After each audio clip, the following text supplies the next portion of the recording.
Hi, Snake. How are you today?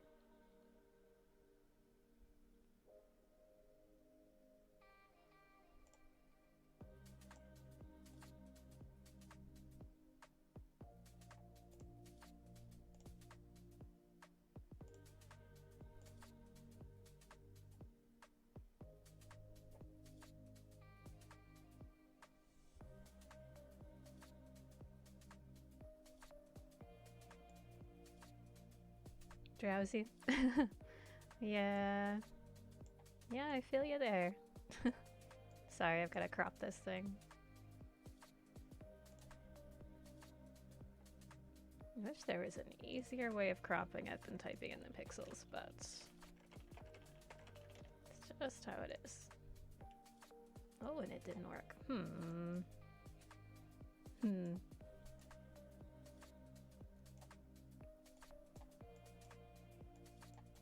Let's see if I can crop it from there. Edit, transform, crop. Okay, that's a little better.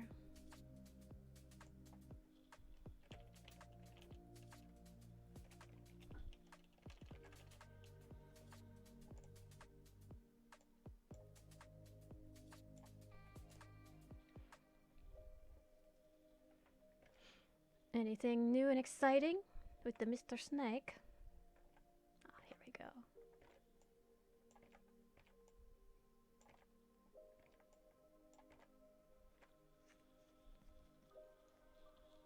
I decided to do some mind mapping because I just need to make sense of some stuff.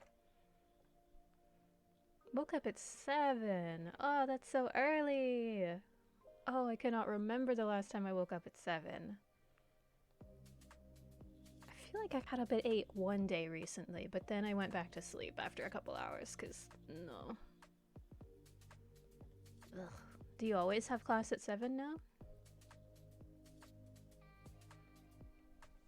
Or is that like a new, is that a new thing? New semester? Nolan 3, nice to meet you. You ate at a McDonald's right near your house. Wow. Good for you, dude.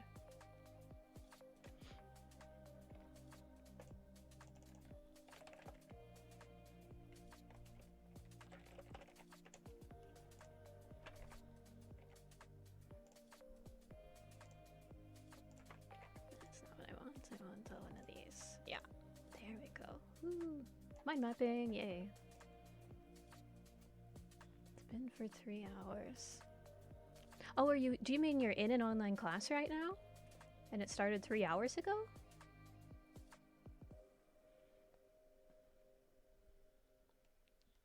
I forget, like here it's about 7 p.m.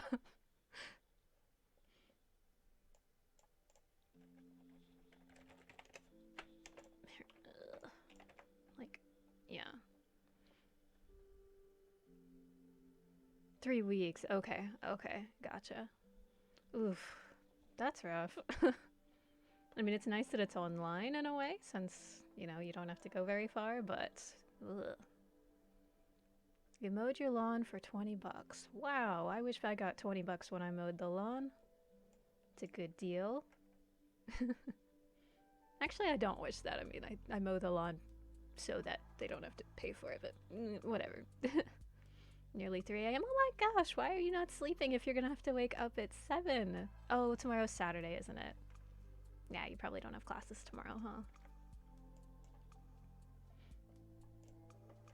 Oh, that's not it.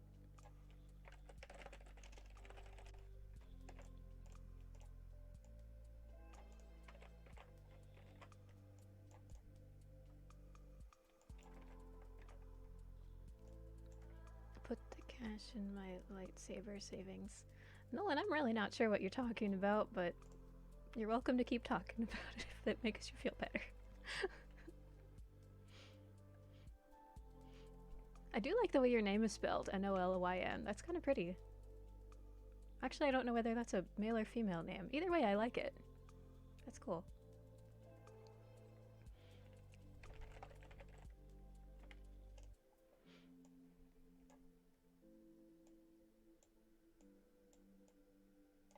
Oh, why can't I move these bubbles? There's a... Oh, that's not it. No, that's not it. There's some button to let me move these bubbles.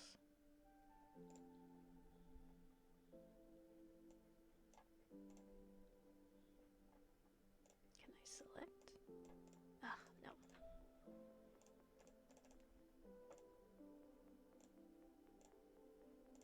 Oh my goodness, I'm making a mess here.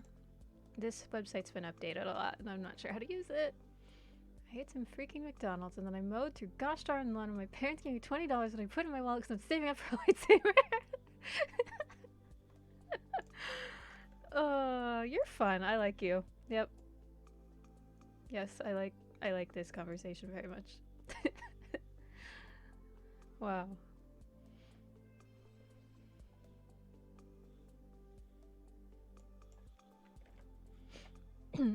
Hydrate. Oh, thanks, Veteran Snake.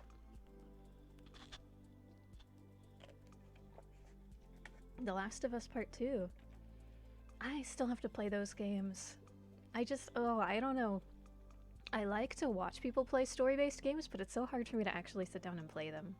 It's like, for me, it's like the difference between sitting down and watching a show and sitting down and watching a movie. Like, to watch a movie, I have to be in, like, really the right mood for it because I want to sit through the whole entire thing, you know what I mean?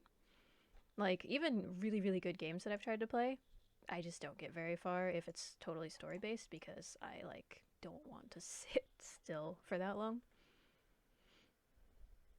Calamari, good stuff, you cook it right. Yeah, absolutely. Fried calamari is excellent. The opposite, really.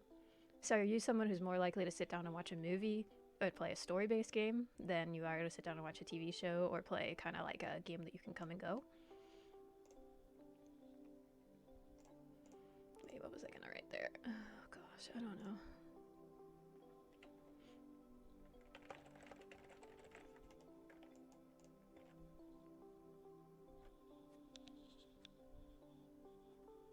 Little bit vulnerable here, just letting you see my mind map as I go, but you know how it goes. Get bored when you try to watch. Oh, okay. Yeah, I could see that. Some TV shows are pretty boring. Yeah, and yeah, you know what? I come to think of it, I guess I can understand some reasons why TV would be boring, because it's not like one cohesive story that's really well put together. That, you know, it's usually not as well done as a movie. Sometimes it is. But yeah, it can be kind of like, yeah, same jokes as last episode. Aha, yeah, funny, yay.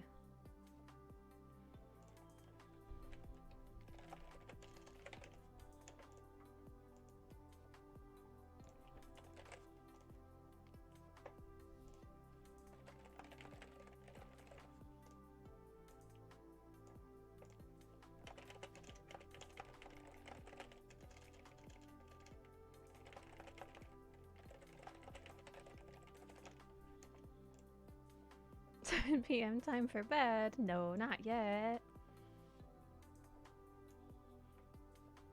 Watch 3 seasons of Better Call Saul. I don't know that show.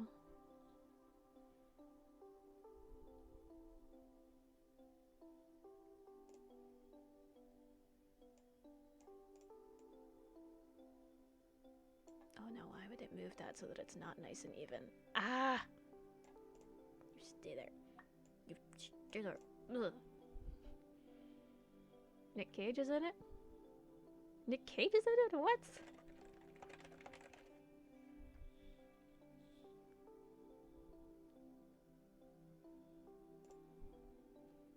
Pretty cool. Oh, interesting. I don't see a Nick Cage. I tried to watch Breaking Bad. It was a little too graphic for me, but it was interesting. I didn't get as far as I would have liked to. Try it again at some point.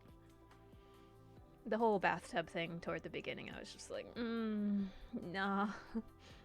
No Nick Cage. Okay. Yeah, I don't know. Well, I think I'm already noticing some really strong freaking patterns in the things I'm trying to figure out with my brain. Everything is making me feel guilty.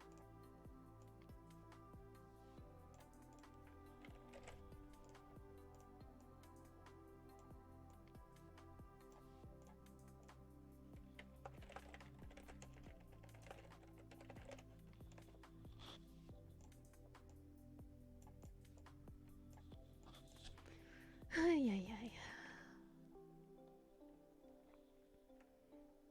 Do you guys ever do mind mapping when you're your brain's just kinda all over the place?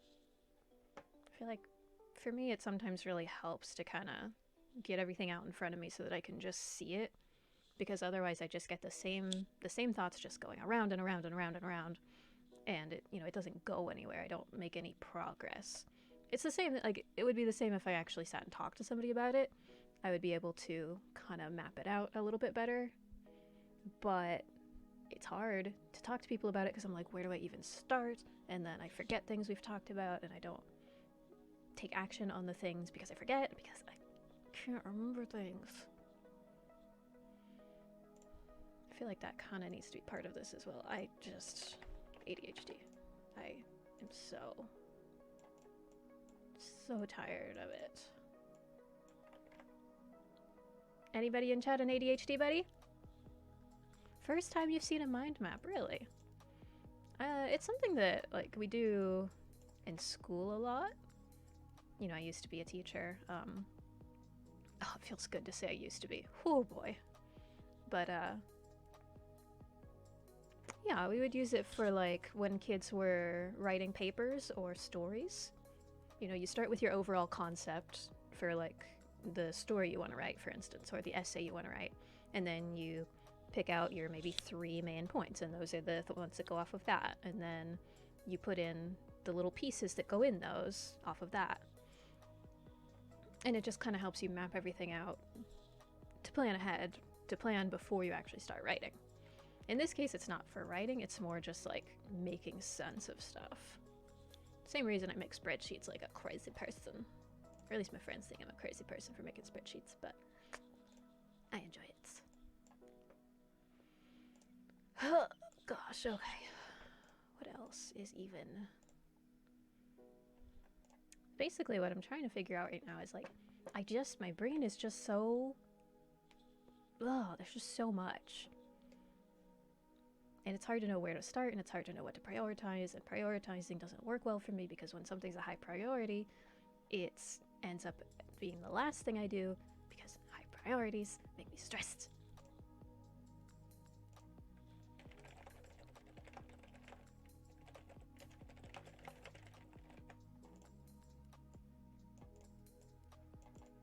Okay, so there it is. I've got to double click on it, and then I can move it. Haha. Monocle Man! Hey, long time no see! Drink a bottle of whiskey, contemplate life. Yes, of course. How are you? It's been a while.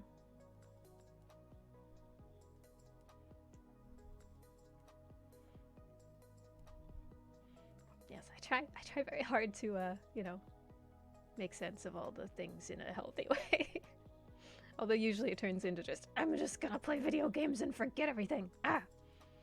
Happened to you after Corona started. Yeah, that's fair.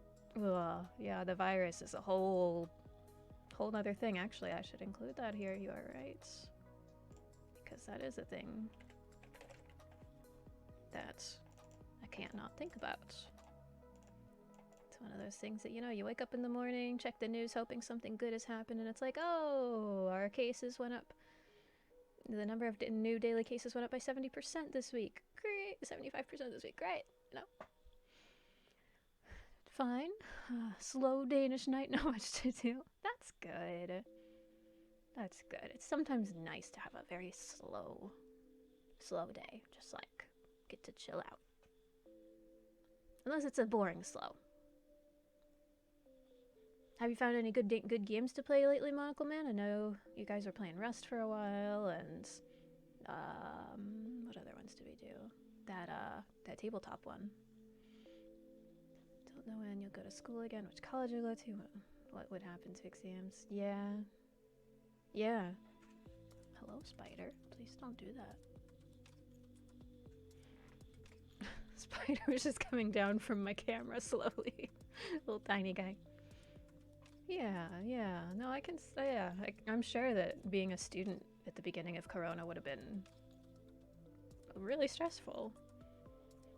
I guess it's a little bit nicer as not a student when you kind of have more options.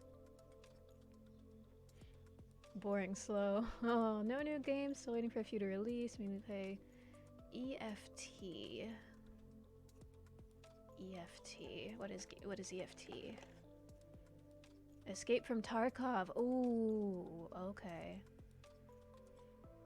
CS:GO and Star Citizen. Oh, okay, okay, nice. Have you ever played Apex? Because right now it is in a really nice place. Like, they have updated it like crazy. The new map is, as far as I know, it's from Titanfall. And now there's like wall jumping, and they've buffed all the different characters, and there's new characters. It's gotten kind of fun. Not that it wasn't fun before. I enjoyed it before, but it's, yeah. You casually play that? Gone too slow. Yeah, yeah. It's definitely, it feels like it's gotten to be a faster paced game. That's not my strong point, but I have fun with it anyway. I played it just the other day, and yeah, I'm hoping I can jump in again sometime soon. I would do it on stream, but like, I don't know, Apex is having graphical issues for me. Like, everything's, weird stuff turns black, so not pretty on stream yet. Fallout 3! Oh man, Fallout, those games are so dang good. Have you played Fallout 4, Snake? Because like, honestly, I haven't played any Fallouts other than 4. But no, yeah, anything by Bethesda, you're gonna get glitches just out the wazoo. Sometimes there are mods that can fix that, like Skyrim. There's literally just a mod that's the unofficial, like the official unofficial patch that fixes all their freaking bugs, or as many as they can. Because you know, when you're playing a game, like a AAA game that's super, super popular, it's come out on all the consoles, and yet when you try to teleport somewhere, you end up on your horse with a basket on your head 50 feet in the air, and you just fall to your death immediately. It's a little glitchy. You played the first one? Okay. Yeah, definitely try Fallout 4 if you are able, because it is excellent. Especially if you liked Skyrim, because it's kind of a clone of Skyrim, but with guns. Fallout New Vegas, it's the best of the newer Fallout games. Fallout 4 is garbage compared to Vegas? Really? Really? Oh, I've got to try that. I enjoy Fallout 4 a lot. It does feel like a weird clone of Skyrim, but I like it. It's like its fraternal twin or something.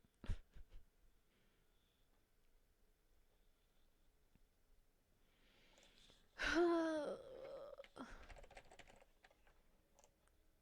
have to add that to my chart. I'm super forgetful and I hate it. I literally forgot a doctor's appointment today. It was a doctor's appointment about my ADD, and I forgot about it.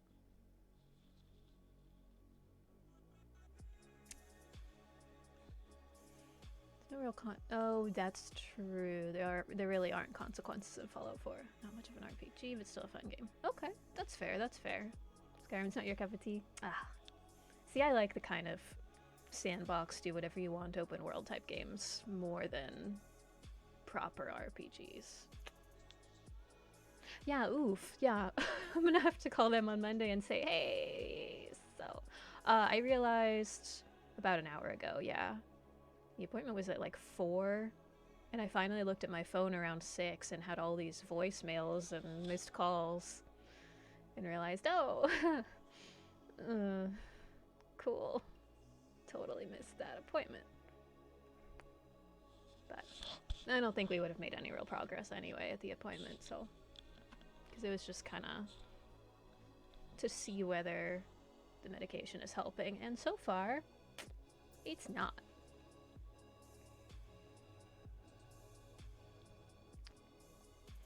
Getting there. Weirdly, I think it's helped with energy a little bit. Like, I'm more capable of getting stuff done. But the forgetfulness is still real bad.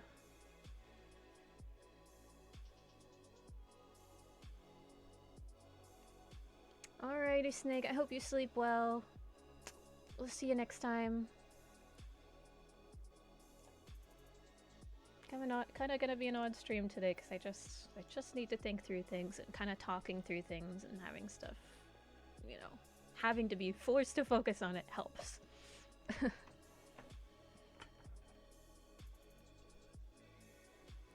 Oh gosh.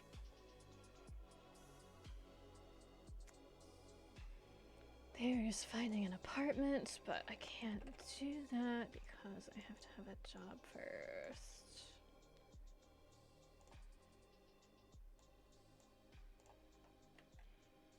I might possibly, maybe, have a potential roommate for when I move, because I am going to have to move to a new place at some point, just so that I can be closer to my parents and help them a little more.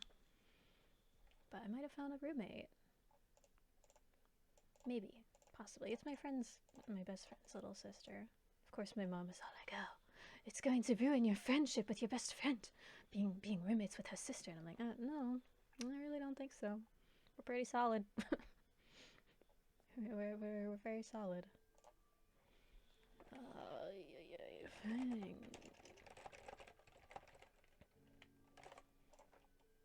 To find time to talk with Nay, but I can't because COVID. Apartments. Can't look until have job. I want to look for apartment, but I can't have apartment until I have a job. That kind of makes sense. The job search. I haven't been following up on the jobs that I've had come up. Hard finding an apartment in the US? Not really. I mean, at least in my experience, not really. But to be fair, I haven't lived anywhere like in a city. It just depends. Oh, well, Copenhagen's a pretty big city in Denmark, right? Actually, is that the capital? Copenhagen. Yeah, capital of Denmark. No, I'm sure it would be hard to find an apartment like in, you know, friggin' DC or a big city or something here. Yeah, no, yeah, it's extremely expensive to find. Extremely expensive to live in a city here. I mean, even to rent a house is not cheap. I lucked out with this particular place because it was like, you know, I had a super low income job, and a coworker happened to have a mother-in-law who happened to have like a tiny house that no one was living in and that she could rent out. So I really lucked out and got super low rent here. But probably, I mean, what I've seen mostly is like for one person, rent is usually around $700 a month. But I'm hoping if I manage to work things out with this potential roommate, I'm hoping that we'll be able to pay, you know, more like $300 or $400 each. I don't know how that translates to Denmark money. What currency is even used in Denmark? I find out. Danish krones. Okay, so like 700 to Danish krones. Yeah. Okay. Yeah. Go where you can see it. There we go. So, rent around here for one person is something around this much in Danish krones. Ish. Just, you know, it's higher the closer to the city you live, and like, obviously it depends on your neighborhood and all that. Somewhere around 4,500 Danish krones. But that's, yeah, it just depends. And every state is different. Because like North Carolina, they say is a lot cheaper to live in. I'm sure California is more expensive in a lot of places. Where I am is like, somewhere in the middle.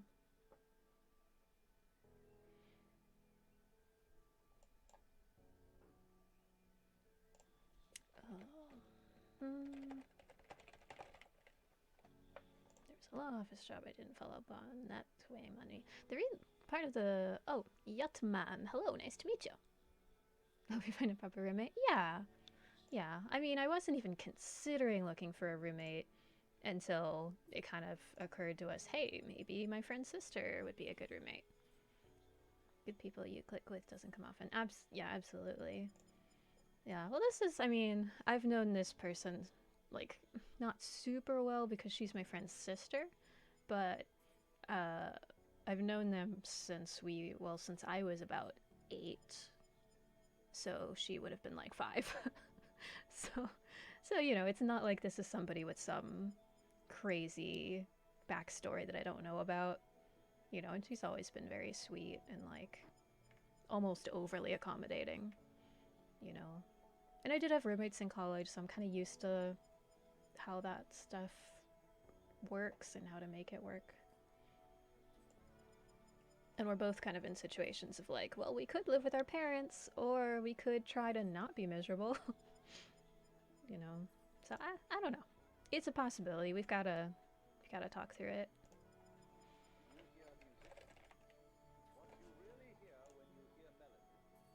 Maud got you. What happened? Oh no, because you said a bad word. Until she smear your lipstick. Yeah, I can't see that happening with this kid. I don't think so. I think of her as a kid because, like, I've known her since she was 5, but no, I don't think that would be a problem. She's more than, I mean, we both come from, you know, families where our parents are kind of like messed up. So no, she's more like very careful not to offend anyone, very careful not to cause problems, to a fault almost. So no, I don't anticipate being a problem in that way. We'll see.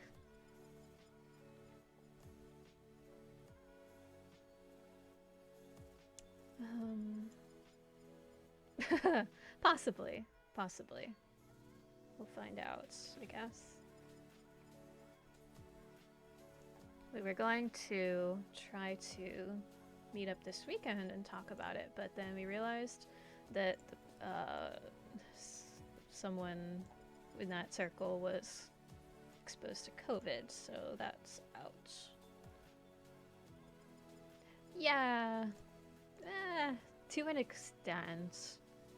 extent. I'm very blunt, realistically. Like, I do try to be careful of people's feelings, but if I very, very easily accidentally say things I really, really should not.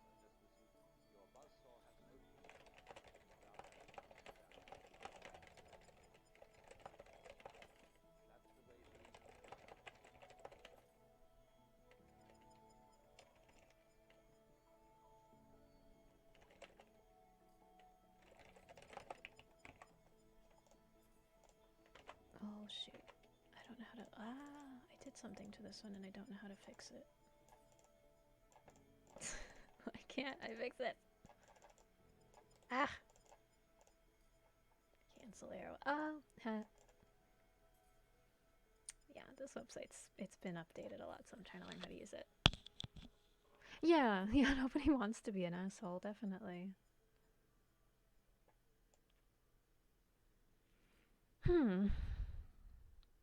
Now see, even just this little bit of mapping, I'm already kind of realizing some things that I hadn't thought about before. Like I have ADD. Yeah, that's... I finally have an official diagnosis. Thank goodness, because it's so freaking annoying. I'm really, like, people whine and complain about, you know, so many kids are diagnosed with ADD nowadays. Like, they're just little snowflakes. Oh my gosh, they just need attention. They just need to sit still. Like, no. They're being diagnosed because they have it in a lot of cases, and we didn't know before just how many kids have it. And if you actually get a diagnosis, you can actually get help. But, yeah, didn't know until recently. So things were just difficult. I'm super forgetful. I can't prioritize the things. Actually, I don't know whether this is ADD or not. this particular one, not being able to prioritize, not be able to, not, how do I word this? I feel like a normal person can take their to-do list and put it in order of, this is the most important thing, this is the second most important thing, you know, and so on. And they can do the most important thing first. That's how you're supposed to be able to do stuff. But I can't. Because if I do that, if I put things in order of importance, then the thing that's at the very top gives me so much stress that I can't bring myself to do it. At all. I can't. I would sooner take a nap or just walk away or do literally anything else. I will procrastinate doing the most important thing, or the perceived most important thing, by doing the second most important thing. You know? Like, the times when I manage to really, really clean my house are the times when I have something else I really, really don't want to do. It's very annoying. Some do have it, of course, but some just needs exercise as well. Yeah. Oh, yeah. I mean, there are obviously cases where it's diagnosed where it shouldn't be. But having a diagnosis is an easy thing to live with. I have a rather dire one as well. No party. Oh, really? Okay, let me respond to your first one there. Yeah, there are definitely cases where things are diagnosed that shouldn't be, I mean, that they don't really have, and that's just an excuse for the parents not to do their job, or it's an excuse for the person to have something to blame for their own issues that they should be dealing with. That is a thing, definitely. And there are things you can work through without needing a diagnosis or needing traditional medicine. But also, you know, there's definitely a danger in overemphasizing how much things are overdiagnosed, because it's important to get a diagnosis if you actually have an issue, because then you can allow yourself to have that problem and not feel bad about it all the time. You know? Like I have had major depressive disorder, yeah. Like, have it, it's not gone, but it is now treated. And I forget where I was going with that. but yeah, I mean, like, you can't treat something until you acknowledge it and know you have it. But like, there's so much guilt associated with it until you have a diagnosis of like, it's my fault I feel this way, I'm doing something wrong. And you know, it's not that there isn't anything you can do, there is, but without having that sort of like, hey, it's okay, you do feel the way you do, you are valid, and there are things that can help you, it's hard to move forward. And the second part that you said, okay, having a diagnosis is an easy thing to live with. I have a rather dire one as well. I don't know if you want to share, that's up to you, but yeah, I mean, I'm glad to listen if you want to talk about what that is, but you know, it's totally understand if that's not something you want to share. Yeah, there are definitely diagnoses that are like, you'd almost rather just not know. Like, I know a lot of people say, man, if I ever got cancer, I would just rather not know about it until I'm at the end. Because sometimes the treatments are so much worse, or sometimes just knowing about it is so much worse than just letting it happen. Or if it, yeah, I mean, basically just the amount of control you have over it is a big factor.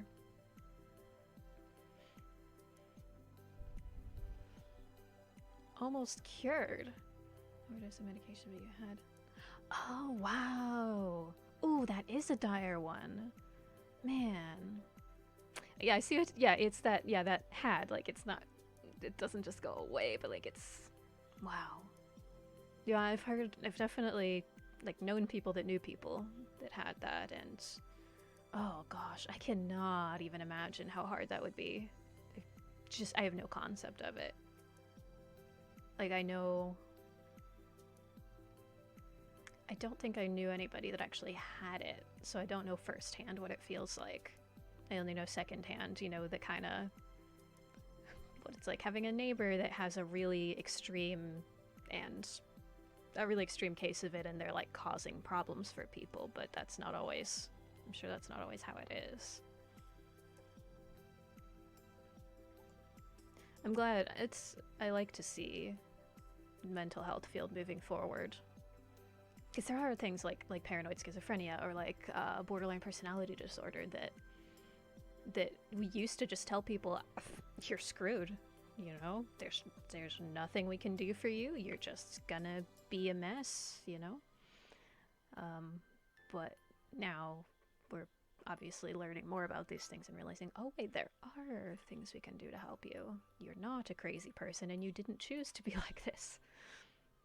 You know, there's... Yeah.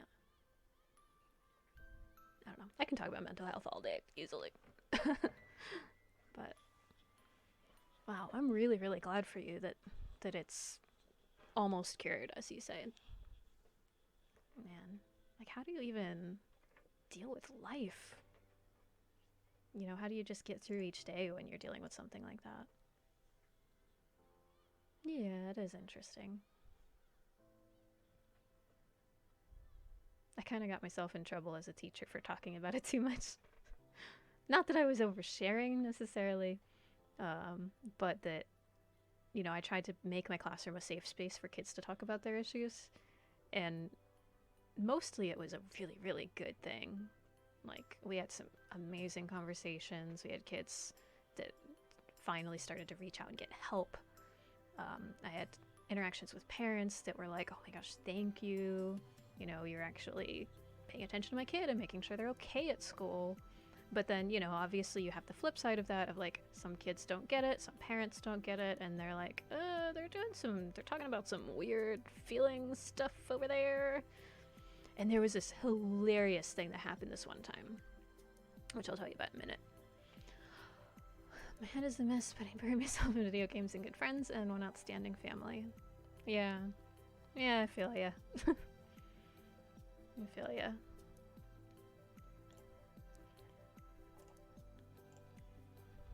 Yeah, it's... At least when you have those support systems and, honestly, a little bit of an escape to just not have to think about it, it makes it easier to deal with the stuff in your head. Yeah. Which can... You can get into the whole topic of escapism, and whether that's good or bad, and like, oh, there's so much to it. I like it. Yeah. Parents notice that, people notice. Yeah, sometimes. In my experience, some of them noticed it in a good way, and others were like, oh, how dare you, you know, how dare you speak to my child and acknowledge that they have issues. I'm not the problem. You know.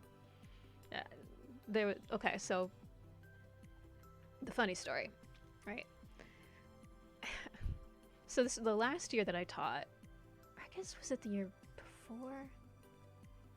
No, it was the last year, I think. Okay, backing up. The last 2 years that I taught, I had this group that would meet at lunch. And it was just, you know, any kid in the high school was welcome to be there.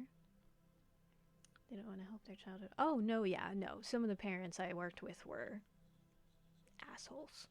Let's be real. Some of them were absolutely horrible. That's a whole nother thing. That's a whole nother thing.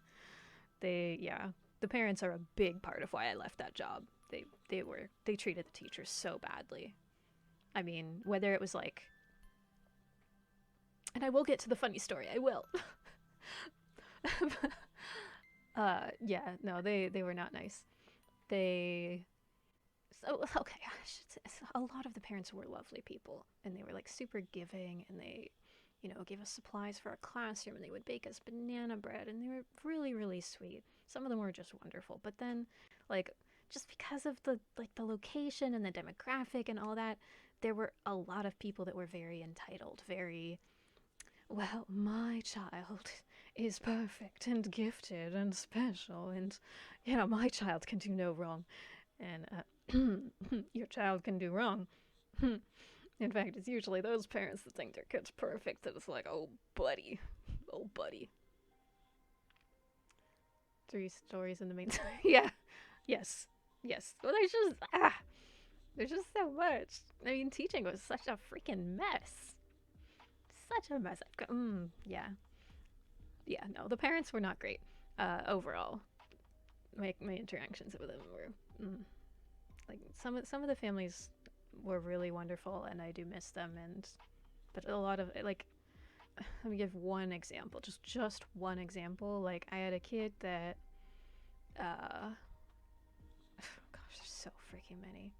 I had a kid that was. I almost said he was struggling in spelling class, but he wasn't. He was actually doing really, really well in spelling. Like, he had social and like behavioral issues in my class and in all of his classes, but he did well academically. You know, he was one of those kids that's just, he's very smart and maybe didn't focus very well in class. Partially because, you know, he would get bored, you know, because he would be done before all the other kids and he'd just want to sit and read. And that makes sense. I get that. But he also he was just had organizing issues. The mod got you again, really? Oh gosh. Ooh, I probably shouldn't answer that one because it's maybe personal, but uh, maybe. No, actually, it's not even the mod. It's just the automatic filter thing that I have on it.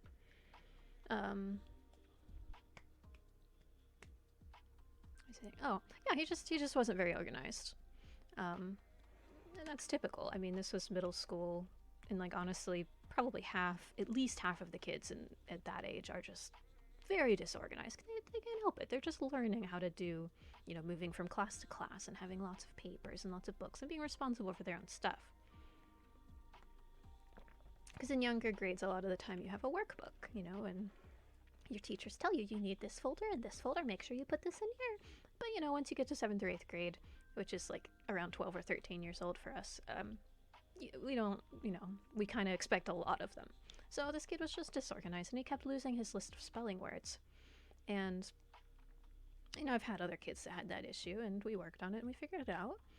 But with this kid, it was like, the parents didn't feel that it was his responsibility to keep track of his own spelling list. And you know, how do you get through to a parent like that? 'Cause it's like, well, it's not my job to keep track of your child's spelling list. He needs to keep it in his folder. And, you know, working with the kid, he had no problem with what I was saying. He was like, oh, yeah, sure, I'll keep it in this same place in my binder all the time, and that will help. But the parents was like, oh, no, you need to change the whole way you're doing spelling class because we don't like it. Because it means our kid has to keep track of a piece of paper every week. Oh, boy. And it just escalated and escalated. Yes.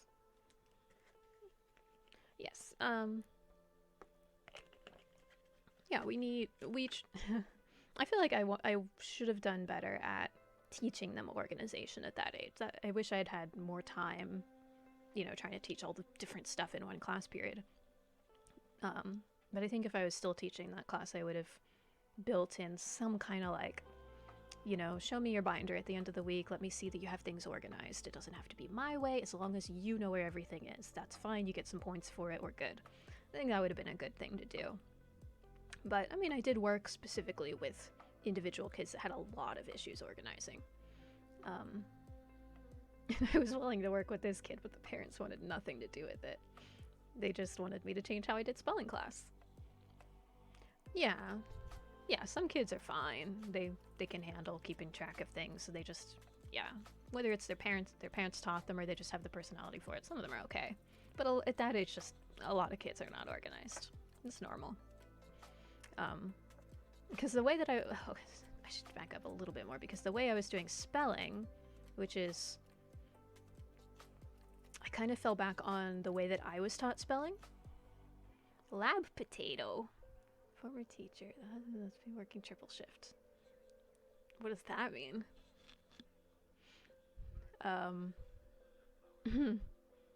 So, like, the way that I was taught spelling in middle school specifically, which worked so freaking well for me, like, if I'm allowed to brag a little bit, spelling is one of my absolute strong points, and I absolutely have my middle school teacher to thank for that. Because the way it worked, and this is really exactly what I did as well as a spelling teacher, is, you know, you take your pre-test on Monday, and I don't know, you're not from America, so I don't know how spelling works in Denmark, but like the way it traditionally works for us is you get a list of about 20 words on Monday. The teacher reads them to the class, and they all write them down, and then the kids check their words, and any of them that they got right, they don't have to keep studying those. And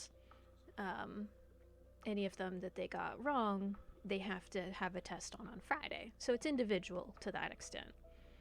But, you know, for a kid like that already is okay at spelling, which I was okay with spelling already. You know, you get all of them right on the test on Monday, so you just don't have a test on Friday, and you ultimately don't learn anything. It's an entire course of learning nothing. So what my spelling teacher did, and what I did, was the words that they got right, they had to replace with words that they didn't know how to spell. And I gave them lots and lots of options to choose from. So that way, every kid had a list of 20 words on Friday, or 10 words if it was a short week, whatever. But and it was always words that they didn't already know how to spell.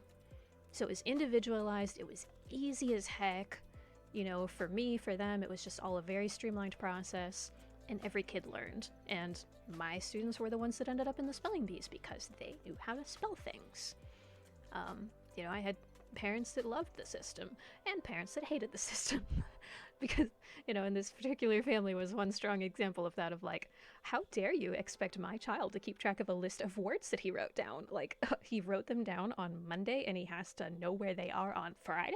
Unbelievable. He's only 13. Like, dude. And it got to the point where they had to come in for a conference, and like the school kind of knew about this family, and so we agreed, like, there's no way I'm meeting with these people alone, no way. So we brought at least, yeah, I guess there was just one other teacher in there with me, and oh my gosh, the parents were like freaking out, absolutely freaking out. And I tried to explain to them, like, this is so your kid can learn, you know, your kid is smart, he reads a lot, so he already knows how to spell a lot of words. So I'm trying to push him. I'm trying to make sure this class is worth his time. Oh, they wanted nothing to do with it. It got to the point where one of the parents was so angry that the other parent was kicking them to make them shut up. That's basically the end of the story. That's like, that's the sort of people I was working with. Is that so joke? No, I get that. I get that. I did get your joke, lab potato. But no, former teacher, unfortunately, because of COVID.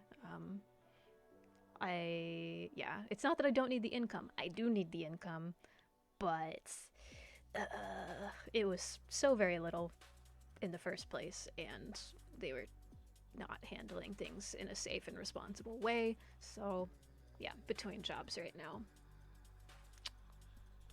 Yeah. Denmark, the teacher read a text and stopped on a blank word and said something like spelled chair. Oh, okay, so it was always in context. That makes sense. Give him extra attention. They don't want that. Yep. No, they wanted extra attention. They just wanted to do things their way, and they wanted me to change how I did spelling class, even though it wasn't in any way causing their child a problem. You know, they wanted it to be, they take a pre-test on Monday of the 20 words, and it's the same test on Friday, because those are the words that are listed in the textbook. And from their perspective, and the same response I got from a number of parents was basically like, well, this is what the curriculum says. These are the words that the kids are supposed to know. And if they already know them, then they shouldn't be responsible for having to learn anything more. And I'm like, I mean, if you don't want your kid to learn anything, why did you send them to a school with the word academy in the name? I'm here to teach them things. America, yes, it is our right to not learn stuff. Ah, such, oh, so stupid. So stupid. And like, and it was, you know, the same type of issues so often of like, the kid didn't have a problem. The kid was fine with it. The kid was like, no, I'm good. I don't mind this. You know, yeah, I need to find my words. That's my problem. The parents are just, oh. Yeah, that was the sort of thing we dealt with on a regular basis. That and just like, very toxic stuff. You know, serious personal attacks. It was not good. It was hard. Yeah. Yeah. Like if it was just dealing with the kids, it would have been okay. But the parents just made it so freaking hard. Yeah. Yeah. And a lot of times I had to just, you know, go to a coworker and be like, how are they like this? What do I do? How do I respond? And yeah, I worked with some really, really good people that were able to help out. How are we doing on this fine Friday evening? I just have a lot on my brain, Deep Dishy. By the way, it's nice to meet you. Welcome. I just have a lot on my brain. I am kind of ranting, kind of mind mapping. Glad to talk about whatever you've got, whatever you're thinking about today. Eventually, I'm gonna play some video games. Yeah, I'm just trying to make sense of some stuff, you know? Not even, like, I kind of know what I need to do in most of these situations. It's just like, just getting it all out there so that I, how do I word it? What about sister? I wouldn't mind even just shouting into the void can take a serious weight off the shoulders. Yeah, I agree. I like that expression, shouting into the void. I've used that. I have used that expression many times. When I used to use Tumblr, that was kind of how I thought of it. Just, yeah, shouting into the void. Just like expressing the stuff that I wanted and letting it go. You know, nobody was gonna read it for the most part, but at least it was just out. Gonna go play something? See you later. Alright, see you later, Monocle Man. Thanks for hanging out. I'm glad to see you. And yeah. Yeah. Have a great weekend. Don't think I'll be able to stream again over the weekend because of parent stuff, but yeah. I should really, really, really start streaming more consistently. At least until I find a job. Smoking DJ. Hi, nice to meet you. How are you today?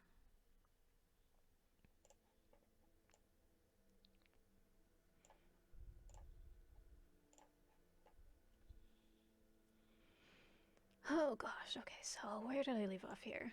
You doing groovy? That's good. That is good.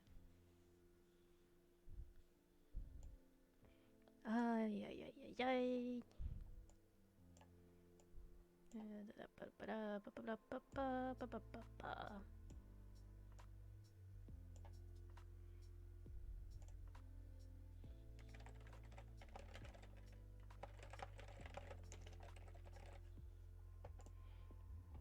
I think I need to organize these and find a way to add.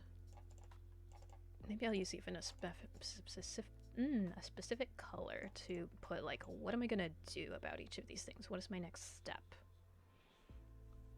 Aw, thanks. Oh gosh, I have to sneeze. Well, maybe I have to sneeze, maybe not. We'll see. Love the red hair. Oh, thanks. That's nice of you. What did you teach? I taught all kinds of stuff. Mostly I was a French teacher, but not the, like, I don't know. I feel like I never fit the mold of what French teachers are supposed to be like. You know, they're like, oh, Paris, you know, snooty, whatever. I can't do it. I just like I like the language. I like the grammatical structures. I like, you know, some stuff about the culture that I feel like we could do better in America. That kind of thing. But I also taught computer and English and like a bunch of stuff within English. I taught a little bit of art. Had like an emotional support group for the kids. I don't know, just all kinds of stuff.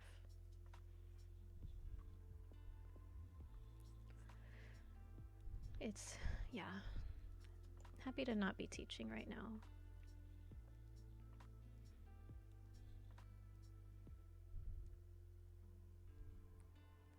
What I'm doing today, right now, is just doing a little mind map. There's so freaking much going on. I feel like everybody's kind of in a similar boat of like, you know, just with COVID and all the stuff going on in the world and in America, there's so much.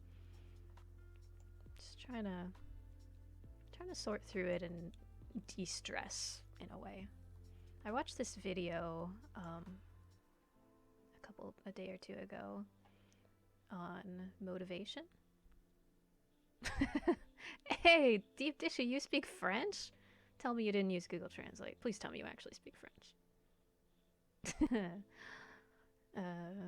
Oui, ça va. Je suis stressée. Très stressée. Extent of the French. Hey, you got the accent down. The cédille on the C. That is impressive already. Je suis stressée. Je sais. Je ne sais pas. Whatever is left rumbling around in my brain. Yeah. I'm glad you got to take French in high school. I feel like most people take Spanish. Which, you know, French is pretty darn cool. Although, not gonna lie, if my school had offered Japanese, I would have studied that instead of French. Without a second thought. Yeah. Japanese would have been cool. I keep downloading little apps on my phone like, hey, let's learn Japanese. I just haven't yet. Didn't do so well. Picked French because you like the language. Cool.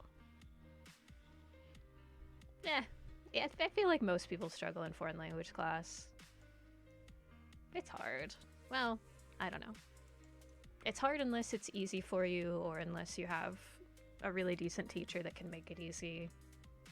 But it's a whole different way of thinking. It's, you know. Obviously, if we started learning it younger, like some countries do, it'd be easier, but it is what it is.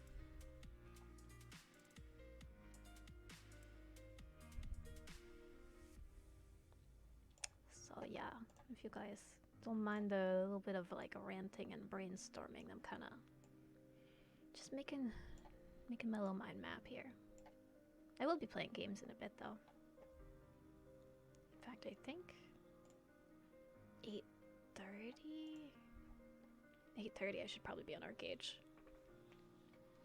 Do that house Yona. Do you guys play any video games? Also was going through a pretty rough time in your personal life by the time French class came around, so I have to admit my own faults. Didn't pay near enough attention as I should have. I mean, I wouldn't call it your fault if you're going through a bad time. Jeez. You know, I mean, the thing about school is you're stuck being in school for a specific set of years in your life, whether you like it or not. And those, you know, high school years, that's very often the time when people start having all these issues. You know, when things start surfacing that were gonna happen no matter what. So it's, you know, it's not fair to blame yourself. It's just a hard time for people to, you know, focus on learning a lot of the time. I mean, I know high school was when a lot of my stuff came to the surface too. You know, I was dealing with emotional issues and social and family and just because that's where you are in development. Part of it was outside influence. It didn't help things by reacting so poorly. Again, you were a teenager. You know? You can't blame your younger self for, you know, just being a kid. Be nice to yourself, Deep Dishy.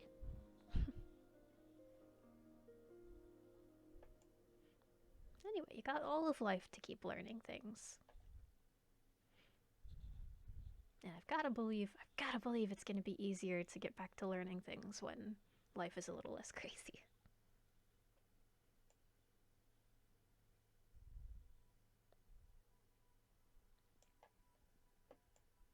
Oh, that's right. So I want to put some kind of color-coded things for what to do. Or maybe it'll just be, I don't know. That's that. Can I color code these? Yay, games! Oh, okay, you've got good taste, dude. You've got good taste. Yes. Elder Scrolls and Fallout, abso-freaking-lutely. Those are so good. I haven't managed to play Subnautica yet. I think I have it. I think I probably have it, but, like... I'm one of those people that if I watch shows where people are swimming, I feel like I have to hold my breath. So I don't know how I would do in a game like Subnautica. Just kind of subconsciously like, don't breathe, and that's not super.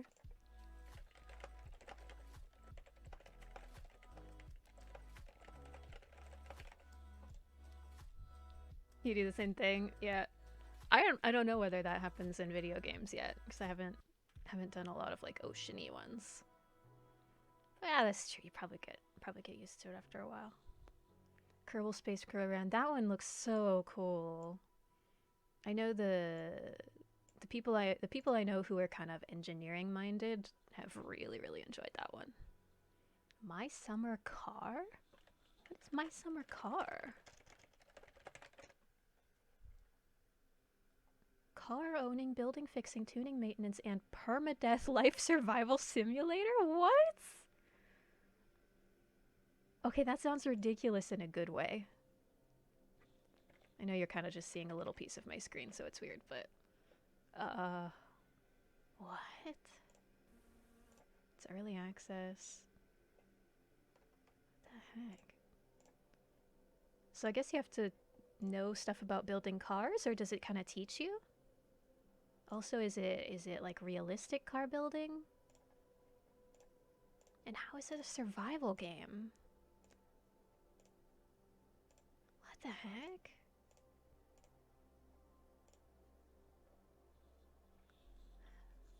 I have an unhealthy addiction to Kerbal Space Program.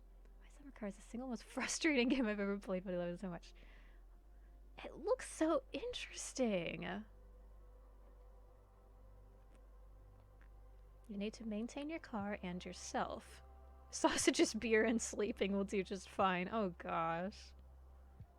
It's like on one hand, this sounds like such a redneck dude game, but it also sounds really fun. Huh. I think the game that kind of fit that for me was Rust. Of like, just so freaking frustrating, but I like it. No tutorials or anything, it drops you in the game and that's it. Figure it out on your own. Many ways to die. Huh. If everything goes well, you have a working car. Wait, it takes place in 1990s Finland? What? Basically doing stupid things under the influence of alcohol.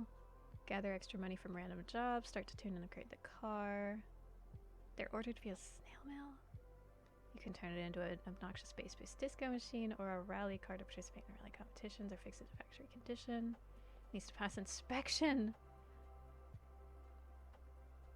It's not for the faint of heart. Severe car fever is required to play this properly due to its meticulous approach on car building. Oh my gosh. That is such an interesting concept for a game! Car crashes, car fires, house fires, drunk axe-wielding maniacs, bees? What the heck? Is this, this is single player, right? Yeah, single player. Oh my gosh, I'm gonna put that on my, at least my watch list. If not my, yeah, I'll put it on my wish list actually, because that sounds so, I don't know. That's so different. I love finding games that are just different from what else is out there.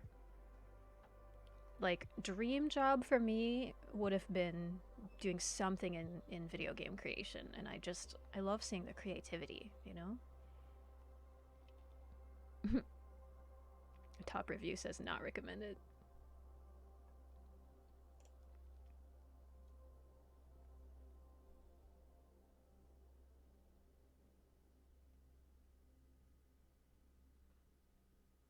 Oh, weird.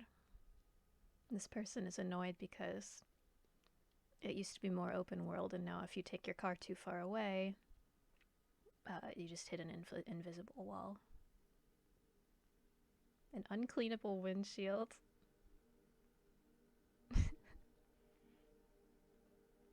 Something about a green car guy who's fun?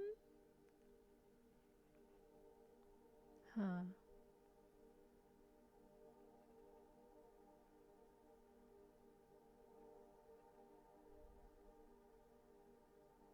Somebody else said this. Their all-time favorite game, brutal but rewarding. They spent 3 hours building a car and ruined it. That is so neat. Yeah, I'm gonna bookmark that for later.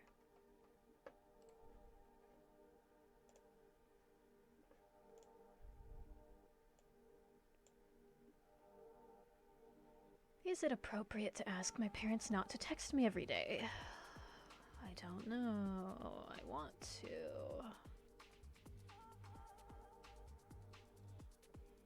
Game's a trip and a half, but when you get into the game and you finally get your car built, inspected, and so on, it gives you a lot of pride in your accomplishment.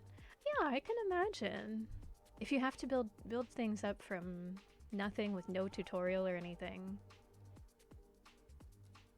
Yeah, it sounds like it would definitely feel like a big accomplishment.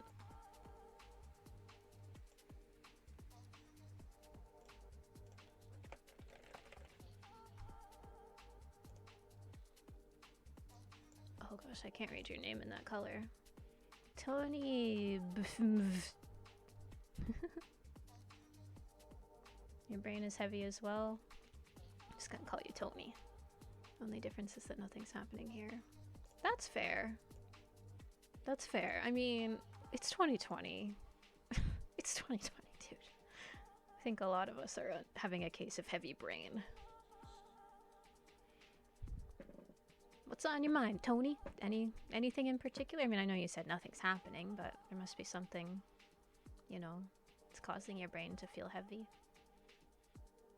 That's why I'm mapping mine out, because I'm like, there's so many things. I just, you know.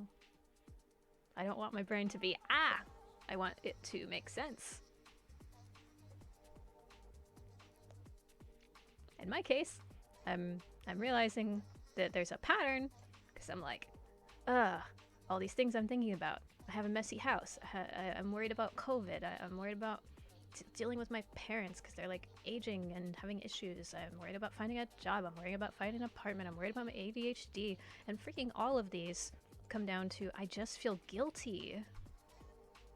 I feel guilty for not keeping up with my messy house. I feel, well, not COVID, but I mean, the main reason I'm worried about COVID is because if I somehow managed to get my parents sick, the guilt would be insanely bad. With my parents, I feel guilty for not helping them enough. With my job search, I feel guilty for not having a job yet. With my apartment, I guess that one's not really guilt. Kind of. Well, no, there is actually, because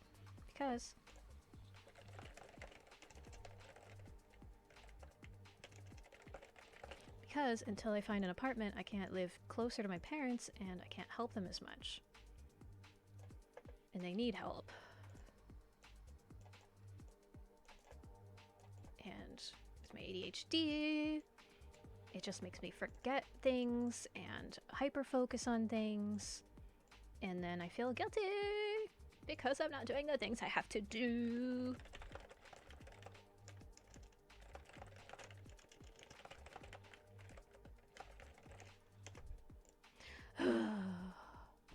Resting after a stream and going to work in the next 2 hours. Oh, are you a streamer, Tony? What the? Oh. Pff, wow, I forgot that Facebook had that sound. Freaking got the Facebook app because of stuff, and I forgot what sounds it made because I just don't use Facebook because I hate it. I have to go to work. Ugh. Is your work something that you kind of enjoy in some way? Is there a part of work that's good? I mean, I know it's sucky. Does she had the day off today? Think the flying spaghetti monster in the sky needed a day off. Yeah. Yes, indeed. Ugh, my students taught me about the flying spaghetti monster. Pastafarianism. They used to go around at lunch trying to pretend to convert people to Pastafarianism. So cute. Kind of. I was on a streaming hiatus for 6 months and returned. I was like, hey, congratulations! I'm glad that you came back. Yeah, I'm a very inconsistent streamer myself, so I feel that. It feels good to be back though, right? I mean, I don't know. At least for me, it feels pretty good to be back. Yeah, that's great. I'm glad for you. You hate your job. That's fair. That is fair. Can we find one thing that you're looking forward to at work? Do you have a good lunch packed? Do you have nice sticky notes you get to use? I don't know. Is there anything we can look forward to? It was that guy. Very nice name. What do you teach? I am a former teacher. I think I updated that in my Twitch profile. Did I not update that? I meant to. I used to teach French and a bunch of other stuff.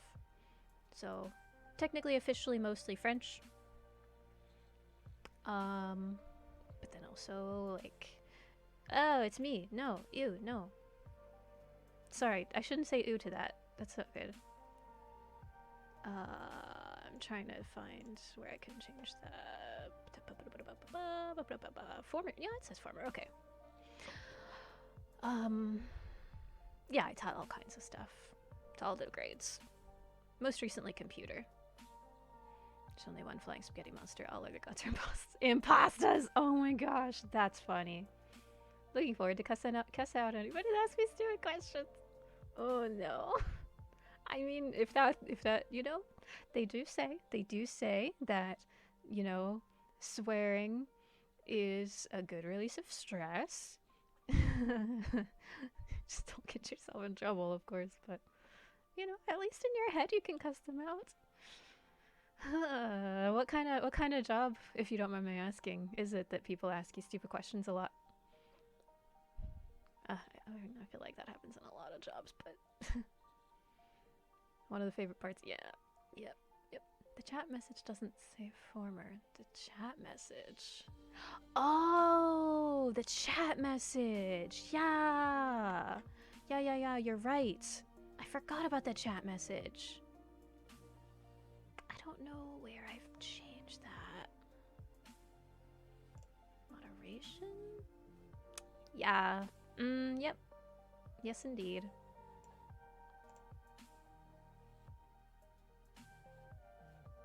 Yep, you are right. It does say I am a teacher. I kind of don't want to change it just because, like, there's still the same issue of if any former students happen to find the stream. I don't want, you know, I don't want chat to be kind of nasty for them. I'll leave it for now.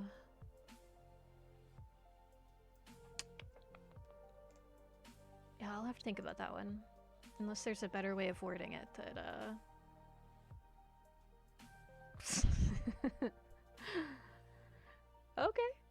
Okay. That's fair. Wow. They must be really stupid questions. The questions where sometimes make people go to the nearest tree and oh my gosh. Wow. Oh, I wish I... Oh. That's gotta be heckin' cathartic.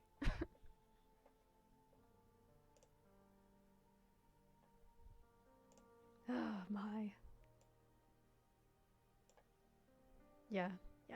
They, you know, teachers are supposed to say there's no such thing as a stupid question, but if I said that, I'm afraid I would just accidentally add on to the end. Only stupid people. That's not nice. There are stupid questions. I mean, kind of. Like, if somebody's asking questions because they don't know the answer, but like, in some cases they should know the answer because they should have been paying attention or they should be, you know, doing their research. But not that mean. Too many excuses to find people dingus? Yeah. Yeah. Yeah. Dingus. Ding dong.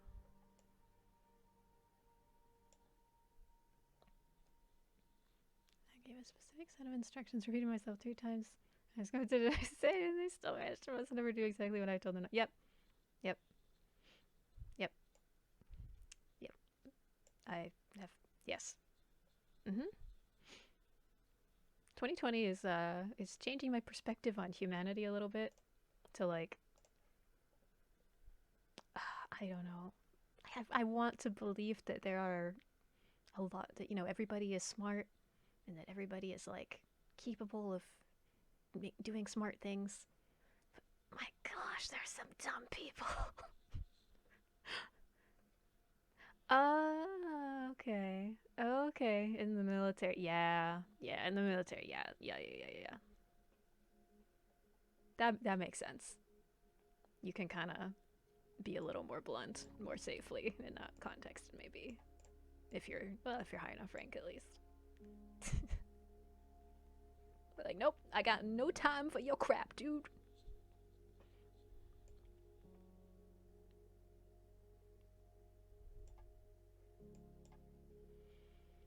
Oh gosh, okay.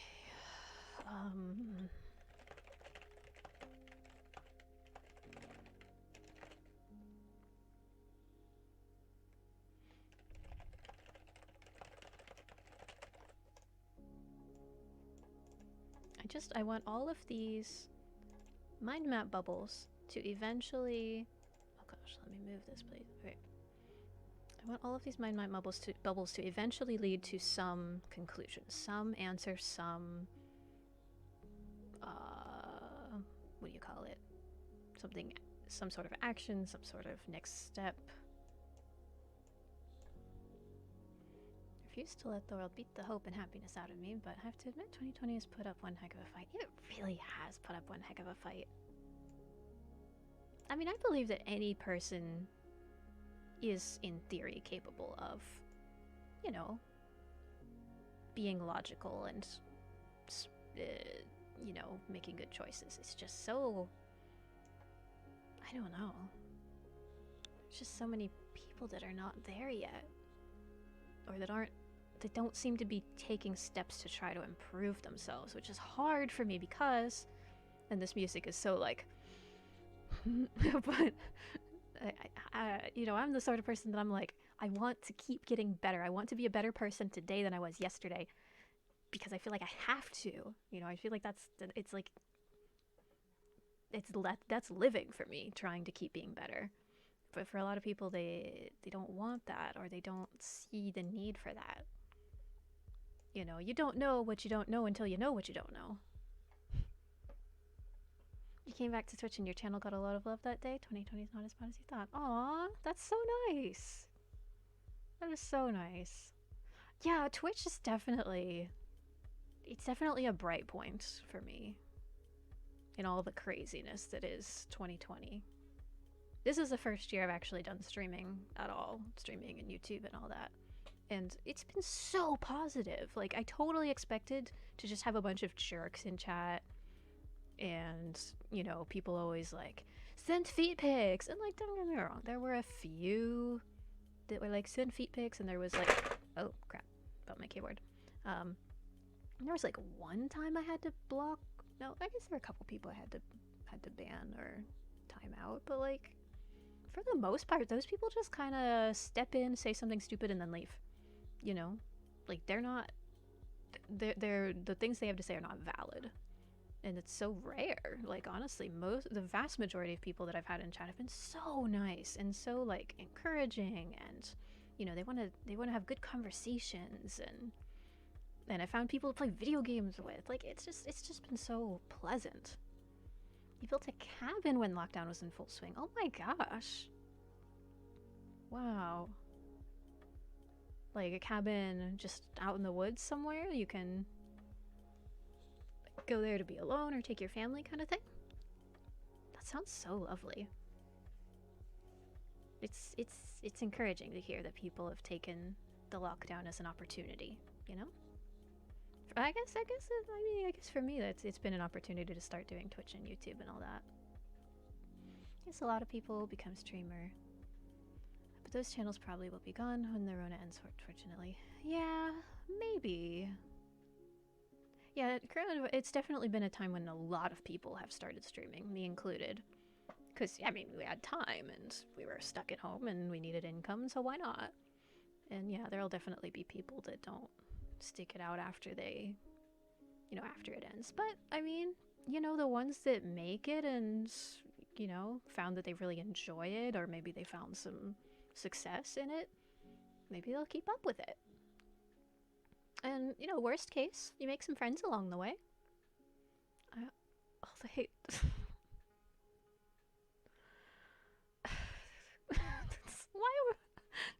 That's such a weird thing to say. I mean, it shuts people up, I'm sure. Yeah, I haven't really had much issue with, like, haters. I think there was one person, and I don't even remember the situation because I just don't care. Just, somebody that came in and was being mean, and oh, that's right, they were, like, picking on my appearance, of all things. Like, telling me my lipstick looked bad. I'm like, I don't care. Like, I don't care what you think. Go away. Keep the creepers and trolls away by being way cringier than them. Yes! Yes! One of my closest friends does that. And it's very effective. Yes. If you can out-cringe the cringy, then they either are like, oh, hey, you have a good sense of humor. I can deal with that. Or they're just, nope, no thanks, bye-bye. On your property, you found a nice spot on a hill with a beautiful view. Cabin would really mean it's a log shack that's only just long enough for me to fully lay down. A tiny little place. That's so nice. Yeah, I love the idea of having a cabin to go to. Seems like it would be very peaceful. Oh, thank you for the follow, Tony. It's really nice to meet you. Gonna eat something, go to work. Yeah, good luck. I hope that your day is better than you anticipate. Never know. Maybe something positive will happen, or somebody will not be a jerk. Good luck. That's all you wanted or need? Love camping, building a cabin was a goal of mine. Pretty much since I bought my property. Yeah. Yeah, if you don't need room for people, why make room? I'm trying to picture a cabin that small. I mean, what would you put in? What would you use the cabin for? What would you put in it? You want to see them being jerks? Oh goodness. Good night. Like, if it's only big enough to just lie down in it, is it just like somewhere to just go out if you want to go sleep outdoors-ish? Or is it like a place to go read, or do you have like furniture? I'm just trying to picture it if it's that tiny. Unless it's one of these, like, hashtag tiny house.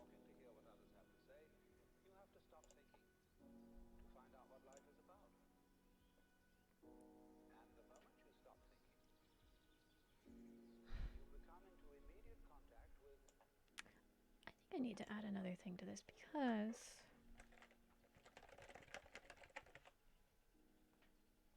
it's fair. Oh, come on. Why does it automatically put them in stupid places? I have to... This is a weird one to put on this mind map because it's so temporary.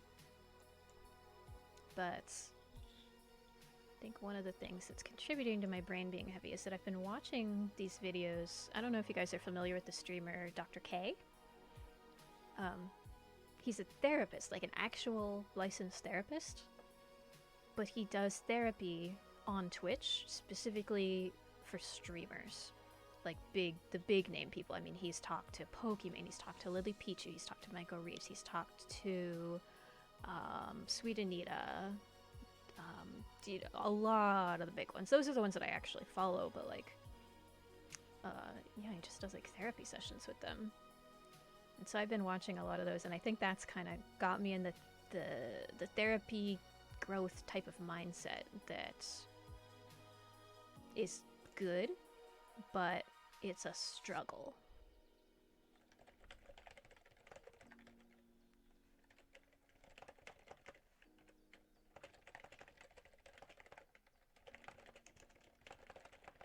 It's a struggle, it makes me think a lot, but it's a good thing. But it's heavy. I think this is the one, like, really positive thing I have on this flowchart. Oh no, why is the color? Oh no, the colors. Oh no, it's okay, it's okay, it's okay. Everything's okay. Shelter wants somebody to go to sleep. Also some storage for dry goods and can store your camping stone if you... Oh, okay, okay, that makes sense.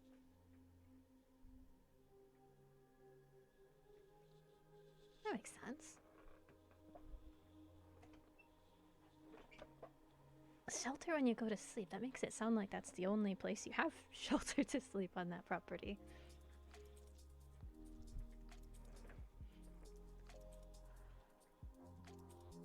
Excuse me.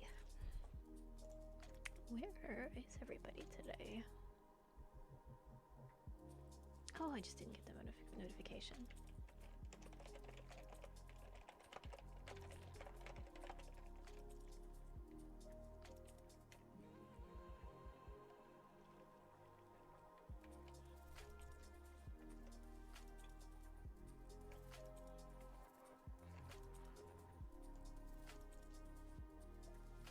How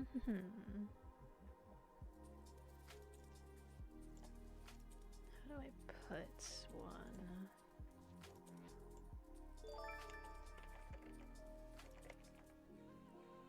Max Pack! What's up? Did the cool kids still say that? I don't know. I haven't been around kids for a while. I mean, other than like a toddler and an infant. Hey, thank you for the resubscription, Max Peck. I don't know why you keep subscribing. I'm kind of all over the place, but I really do appreciate you. I don't know if you're sticking around, but if so, how are you? What's new? Also, I should show you, Max, we have a new emotes. Boop, boop, boop. Wait a second, let's see. So, obviously we had these ones already. Oh, you have a house there, okay. Sequester destination. Yeah. I think that's fair. I think that's fair. Just, yeah, just a place to be alone and not... Yeah. Yeah.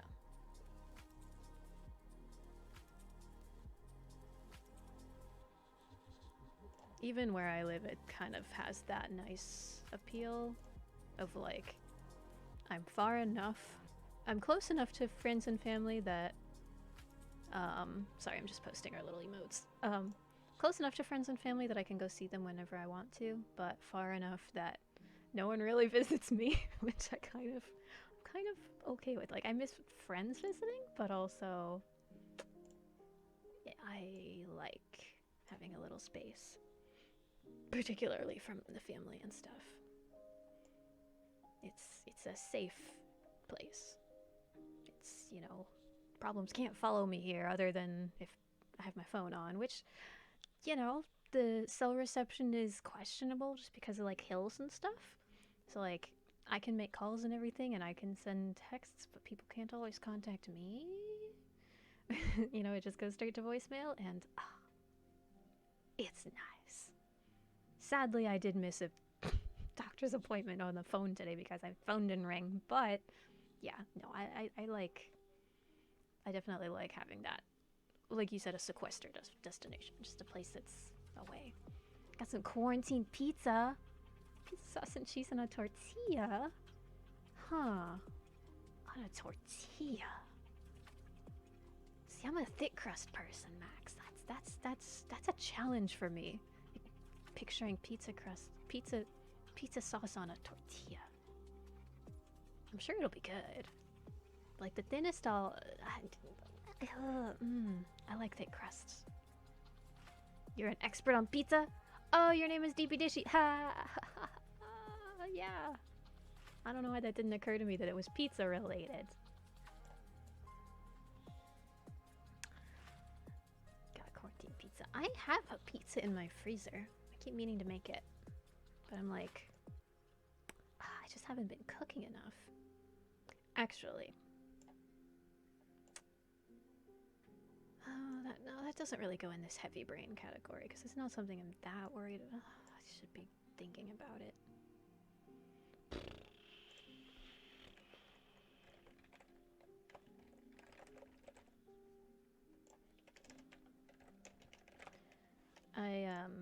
This is a stream where I'm just being very like open and like honest about things. I started on medication for my ADHD, and I'm very proud of myself for doing this because I've needed it for so freaking many years. And I finally was like, you know what? Let's do this. I have a strict no electronics whatsoever. Okay, I was wondering. Yeah, definitely not taking your electronics would make a big difference. Normally you have to take your phone when you're able to leave it. Yeah. Yes. There's... Yeah. I wish I could just leave my phone turned off sometimes.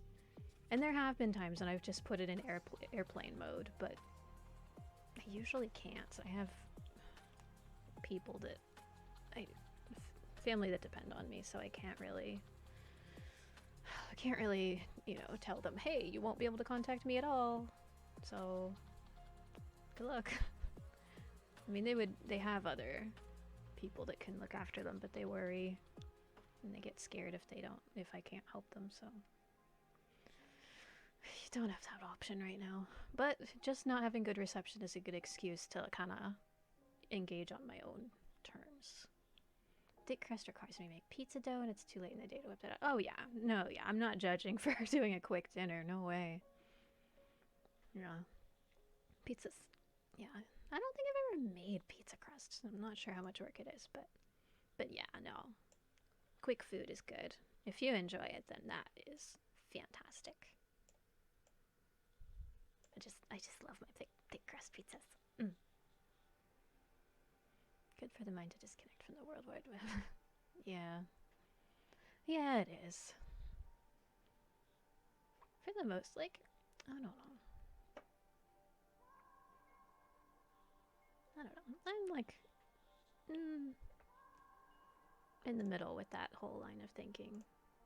Because, like, yes, I do like having time away from everything, but also, like, other than specifically my parents, there's not much that really, I don't know. My phone doesn't have like bloop, bloop, bloop, bloop notifications all the time.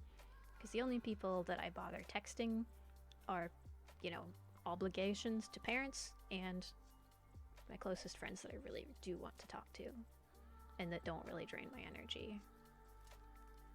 But I will ignore their texts sometimes just if I need time.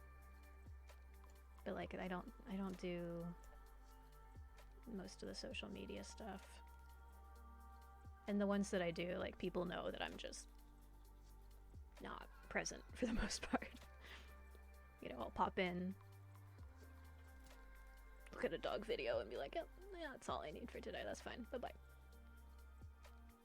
I had to download Facebook this week, though. Ugh.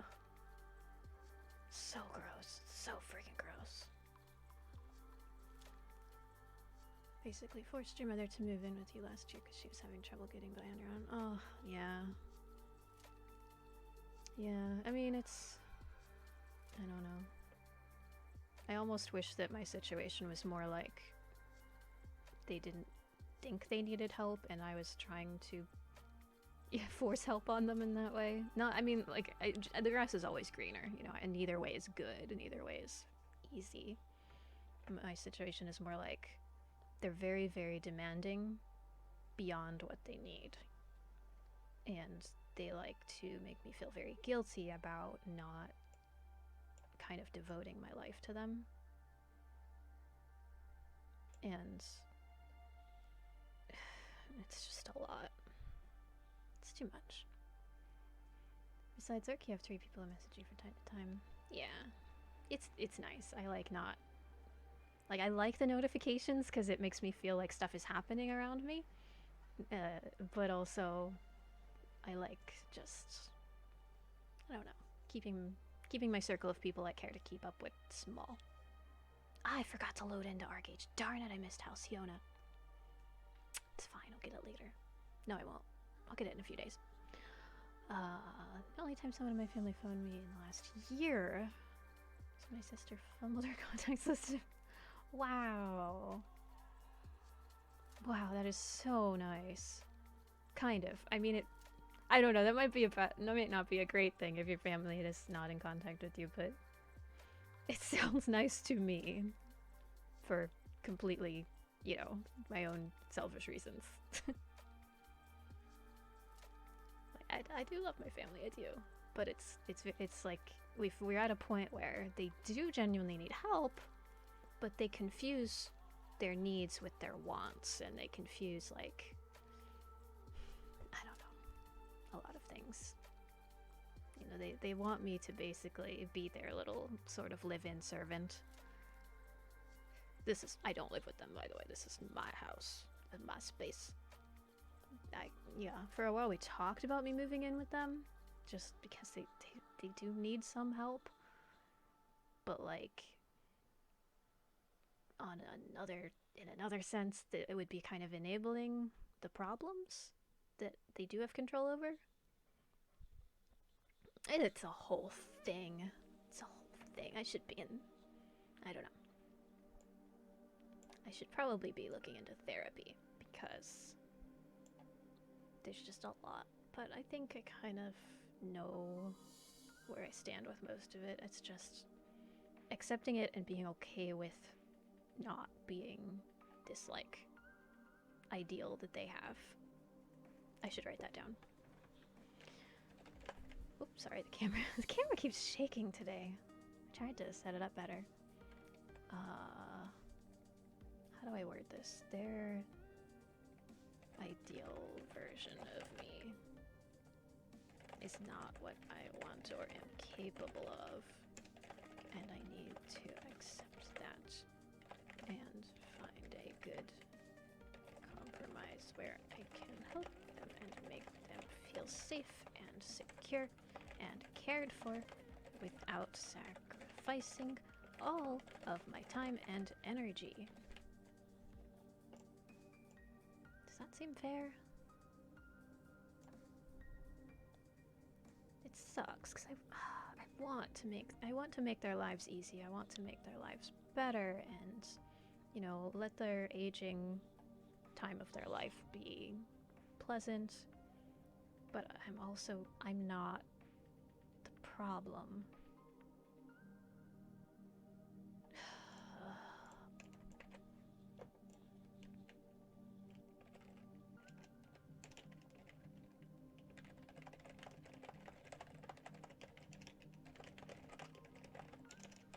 Which feels bad to say that. Sorry, I'm thinking, so I'm kind of looking away from chat for a moment while I just try to process this.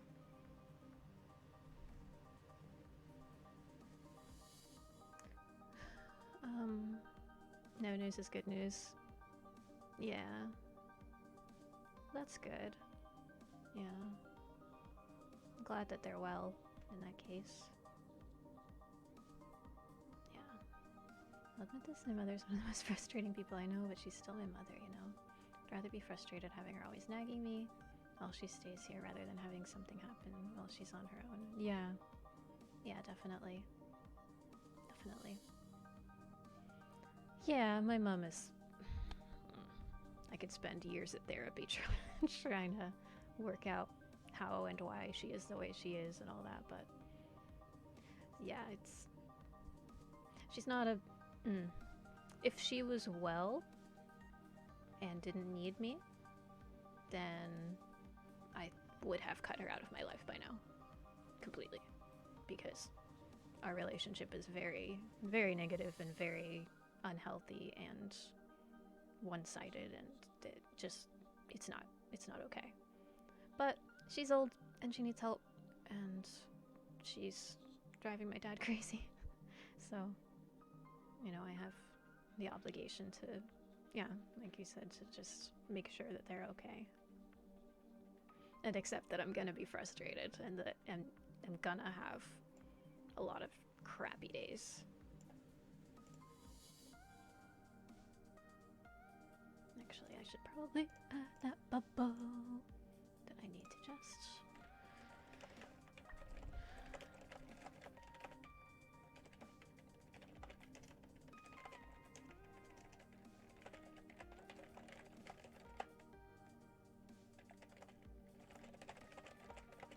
There's really nothing that's going to make all of the problems with him go away. And I need to just breathe and accept that.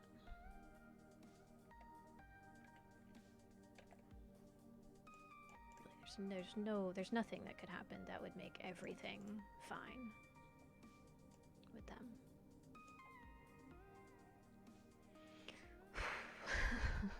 Quick side note, what program are you using? I am using a website called bubble.us, like bubbl.us. I can write it here. Hiya, Morsis. Long time no see, how are you? Sorry, it's kind of a heavy stream today you walked in on. Dad's as cool as a cucumber, works full time. Close to retirement, goes on a cruise. Aw, just got remarried. Wow, that's great. I'm glad. It's yeah. Yeah, that's good that he's at least not, yeah. Yeah, that's good. I've been using this Bubble Us for ages. Sadly, it is a website where you can only have 3 mind maps before you pay some kind of, I don't know if you buy it or pay a subscription or what. But there are other websites that could do kind of the same thing. You just, if you look up like mind mapping online or something like that. Let's see, what's this one? I don't know. There are probably lots of websites that let you do this. I think there's one that you can get that's connected to Google Drive. I have it, but I don't remember what it's called.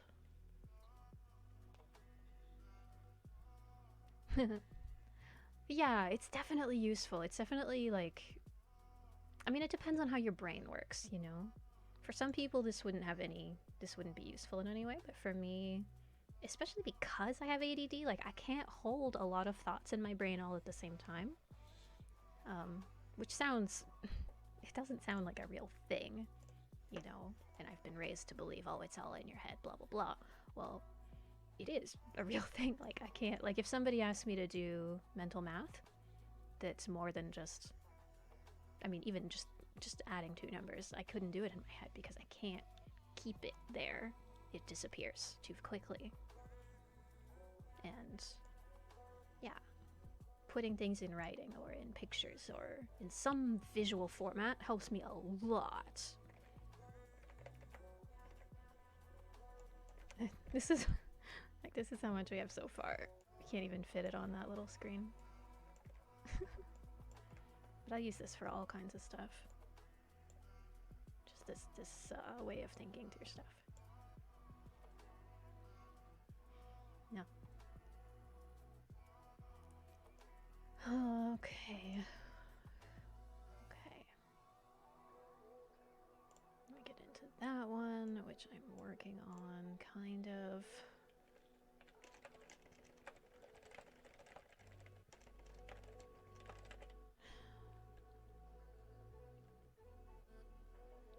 It's part of this struggle with my parents is like, Dad is not so much the problem. He's a little bit of a problem with me, but mostly it's with Mom. And, you know, he's stuck with her because he's her caretaker and they're not in a nursing home and they refuse to be in a nursing home. And so she's pouring all of her yucky grossness out on him and just treating him really badly.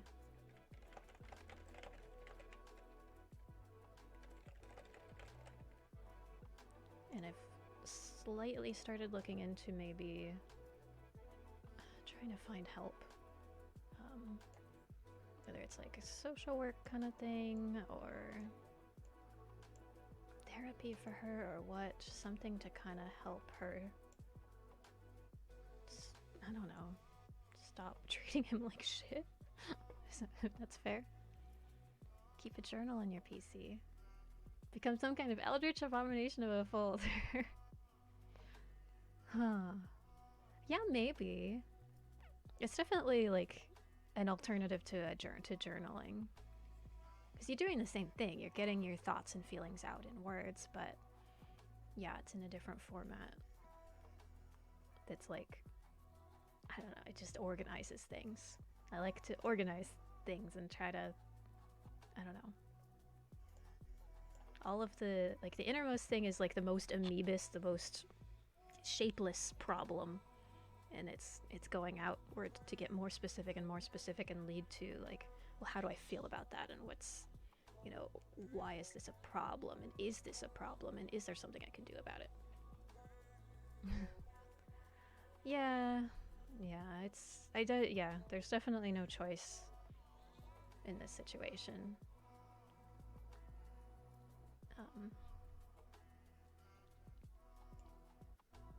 And, you know, she's got her own issues that are not her fault. Which makes my stomach hurt thinking about the fact that it's not her fault she is the way she is, but it's true. You know, she didn't choose to have the problems that she has. But that's true of everybody, you know. You don't choose to have whatever. You know, whether it's like somebody earlier was saying they had paranoid schizophrenia. They didn't choose that. I've dealt with, you know, depression in the past. I didn't choose that. It wasn't my fault it happened. I have friends with really bad anxiety. That's not their fault. But you do decide how to move forward from there. You know? And if you can't acknowledge you have a problem, or that you are part of the problem, then you can't move forward.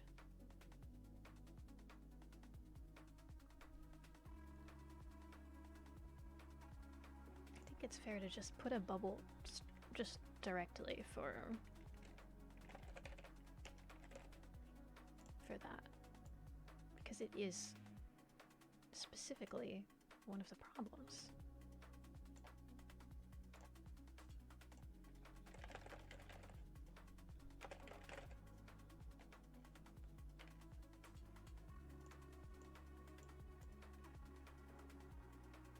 I don't know if any of you in chat are familiar with narcissistic personality disorder. It's a rough one. Because it's very hard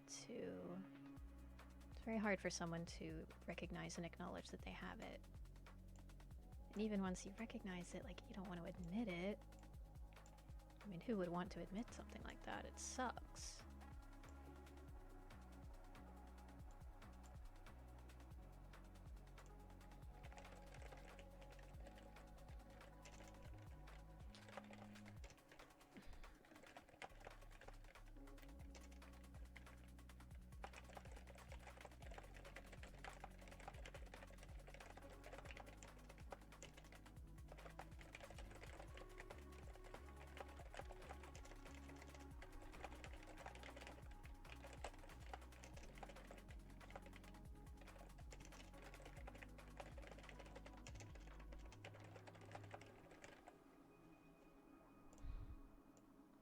I guess realistically, I've never even considered that, like, maybe she could. Maybe she could recognize it. Ugh. It's so rare. It's so rare with narcissism. At least I can rip the important bits out of my journals and plug into a nice, neat-looking program. Yeah, maybe. I don't know if I would use this specific website, just again because it only lets you have lets you use 3 mind maps, but yeah, this type of thing, it's nice. Oh, excuse me. It's nice for organizing your thoughts and kind of figuring out how to move forward. And sometimes I'll go back through old ones of these and I'll be like, oh shoot, I totally just had the same whole big thought process that I've already been through. You know, so it helps to be like, oh, it's already there. I've already thought through this. Here's where I figured out, you know, here's what I can add on to it. That kind of thing. Yeah, no, it's a weird one. And like I know people that have been in that situation and they don't, you know, they haven't figured it out yet either. There's a subreddit that I follow it's all just people with parents who have narcissistic personality disorder. And man, I had it easy compared to a lot of them, but yeah, it's hard. The nature of the mental illness itself is like you don't want to acknowledge that there's anything wrong with you. Your default is no, it's somebody else, it's something else, it's my environment, it's you know, some mysterious force, it's my spouse, it's my kids, it's somebody else at fault. And it's very hard to break out of that, especially when it's been a pattern for so many years.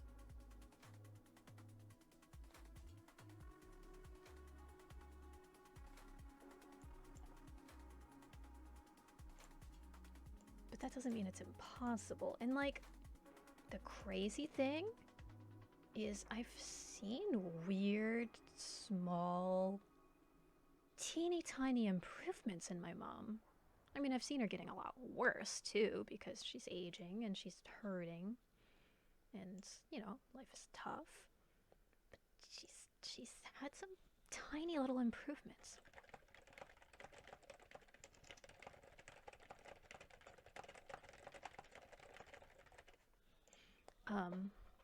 There was a situation recently where, how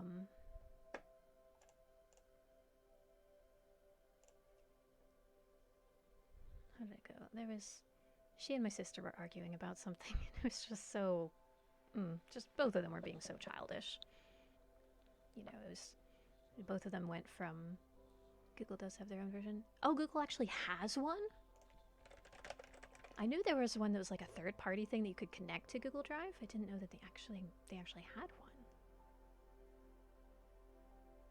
Light maps for Google Chrome, possibly? Huh. Yeah, because I need to find a better one. Oh, Coggle was the one I used before. It was okay. G Suite, Google.com, Marketplace app, my map. A Google Drive add-on. Ooh. Interesting. It almost looks like you have to draw things. Well, maybe not. Yeah, I might try that. Bookmark that so I can try it later. Huh. Oh, yeah, she and my sister were arguing. It was very, very childish. Their responses were so, like, so immature. You know, it's like, one would say something that they knew was going to trigger the other one. They knew it. It does connect to Google Drive, just not made by Google proper. Okay. Okay, I see. So it's maybe similar to... Oh, yeah. Yeah, it's by somebody else. Oh, interesting. They would say something that they knew would trigger the other one, and, you know, they were both hung up on little tiny things, and they would both, like, oh, you know, they would take the tone from normal conversation to, well, then I'm just done. You know, just like, just through the roof.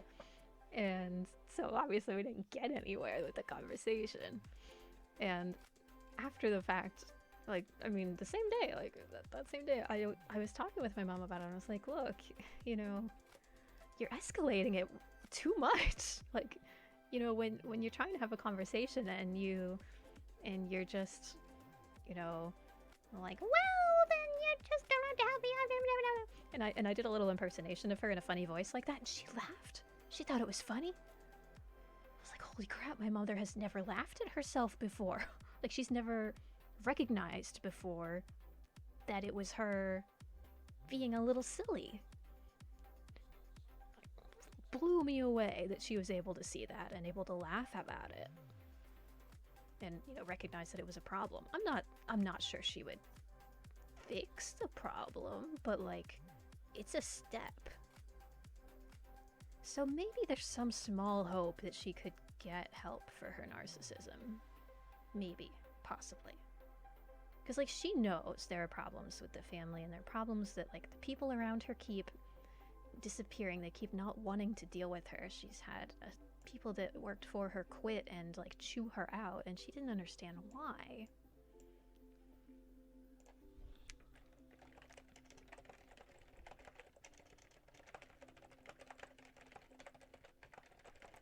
And, like, she'll try to rationalize it by blaming other people, by blaming the person it happened with, by blaming the other party.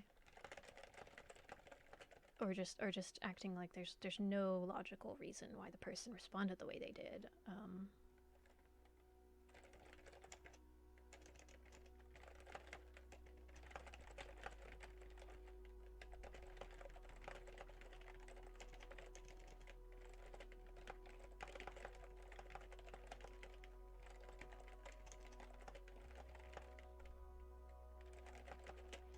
It happens a lot when, like, she'll start talking to me, and she has this, like, this pattern she goes through, and I don't think it's intentional. She'll start a conversation with me and just escalate and escalate and escalate and escalate. You know, I'm just sitting there, like, you know, just doing my thing, just trying to calm her down. And she's going through, like, just like skyrocketing through the stages of freak out. And, you know, till the end, she gets to the end and she's just like, you don't love me.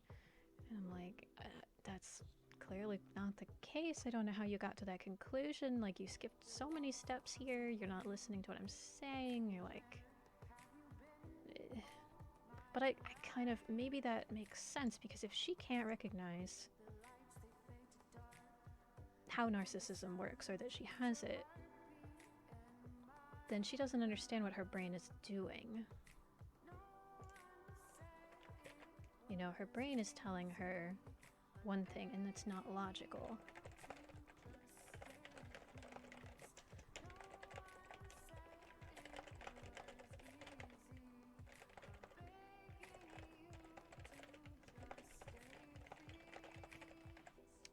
And when you don't know that your brain is being illogical, you can have strong emotional responses like she has. And it's all the more emotional because you don't understand why you feel what you feel. And so you lash out, or you want to look for somebody to blame, or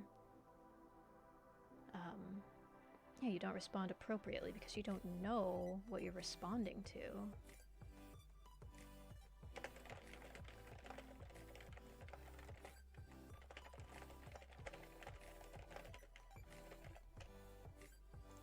And I've never really tried to sit her down and talk about narcissism. Just because if it goes badly, it's going to go extremely badly. But I think we're at a point where it might be worth a try. This is a weird stream. Former friend of yours used to be very close. Saw that exact behavior you're describing from him and his girlfriend early. Oof. Just like not being able to recognize that it's possible for them to be wrong about things. You mean? Narcissism is... I don't even have a word. It sucks. And like it's not their fault. They don't know. Like especially if they don't know they have it. But even if you know you have it, like it's fighting against you, you know, it makes it hard to recognize. You know, it's kind of like if you've ever watched Doctor Who, I'm picturing the silence. Let's see if we can get a picture that you can actually see on the stream. The silence. They look like that. They're these creepy alienoid things. The way the silence worked on Doctor Who was basically it's these creatures that you can see them, but as soon as you look away, you forget that you saw them. And, you know, they can appear and disappear wherever they want, so that makes, you know, they'll just kind of go away. And people would have to kind of write down what happened, or they would write tally marks on their arms so that they could remember how many of them they had seen, so that they knew, like, hey, I'm surrounded by these things. Yes, they're very freaky. But like their whole thing is, you know, you can't remember that you've seen them. You can't move forward and work toward defeating the silence because you forget that they exist. You can't hold that in your mind. And I feel like narcissism is a little bit like that. You know, it's fighting against you recognizing that it's a thing. One tiny little issue would get blown up into this world-shattering event. They're extremely good at pushing each other's buttons. Just before they officially broke up was when it was at its worst. Oh, a couple that both are like, oh. Oof. I mean, that could be narcissism, but there's other stuff too that can cause you to be like that. I mean, obviously, people that are pushing... Oh, okay, I see you're referring to, like, they sound like my mom and my sister. And my sister does not have this disorder. I don't think... like, there can be other stuff. Because, you know, if you have triggers, then obviously... You know, and I think a lot of people have different triggers, things that bother them, things that remind them of bad things. And obviously, if you're in a relationship where the person intentionally triggers you, yeah, no, it's gonna be bad. It's gonna be bad. But no, we've all been through shit, and it kind of there's a what was the word for it? It's like a it's a Buddhist term, which, like, I'm not Buddhist, but shoot. I've been watching a lot of Dr. K streams, and he's talked about in Buddhism, there's this concept of something that starts with S, and it's like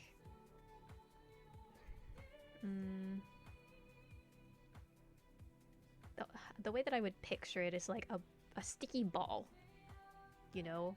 And every time something relevant to that thing happens in your life, it sticks to the ball.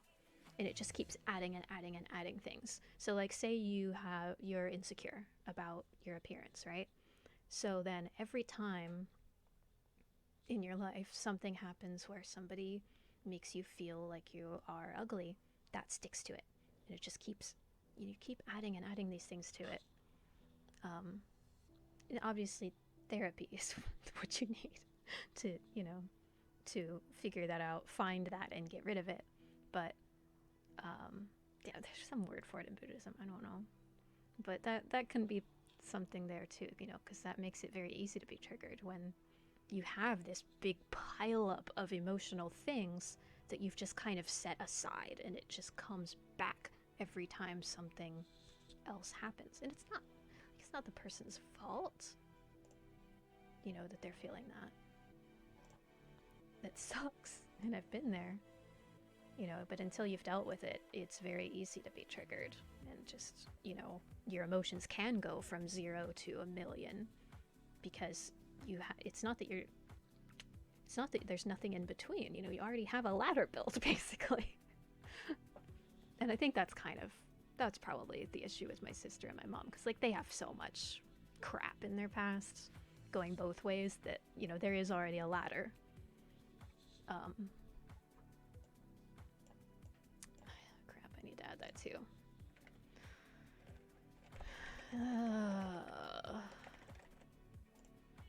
Because they put me in the middle of their problems with my sister. Yay.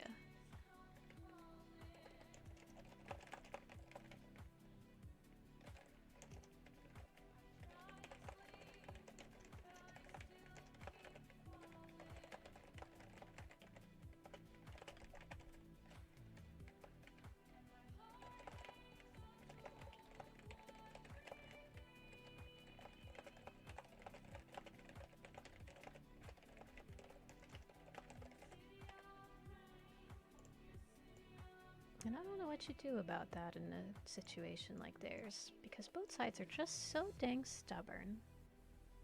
And both sides don't see that they're doing anything wrong.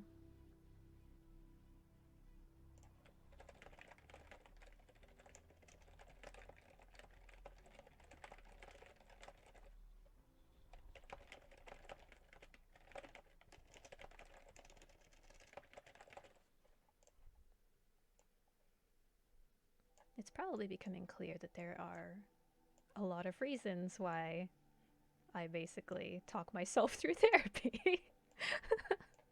Because, yeah, I'm kind of supposed to be the one that, you know, therapizes my family and mediates for all of their stupid problems. They were both pretty sick of each other. Yeah, I can imagine. I can imagine if they were having issues like that, gosh.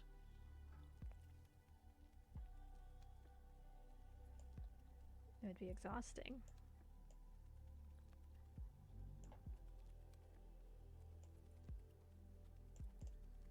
Can't stand family that drags other family into problems like that. I've had to distance myself from my cousin pretty heavily because she's always trying to rope me into some nonsense. Yeah. Paraphrasing is fair. Yeah, that's fair. That's fair. No, yeah.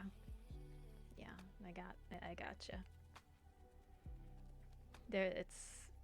That is a big issue. I mean, not even just in family, but like in college, with my roommates, I had the same type of issue. It was called, we learned that it was called triangulation. You know, you've got two parties that don't get along with each other, but they both get along with this third party, which is you. And so they go to that third party with their problems, but it's compromising the relationship between the third party and each of the other parties, and it means that these two aren't talking to each other about the problems, they're talking about to somebody else, and that's not how you're supposed to handle your problems. Like, it's okay to go to some neutral, somebody outside of the situation to just vent or to just talk it through, try to make sense of things, get their advice, but you don't go to somebody who is involved, because that makes things so much worse. And like, it will eventually come out that you've been going to them and, you know, whining about this other person. And obviously it's a heavy emotional load for the person that comes in the middle, because then you can start to feel at fault when it's really nothing to do with you, and you want to fix it, but it's really not your job to fix it. Group therapy or like partner couple therapy can be good stuff. Get your triangulation third party out of there.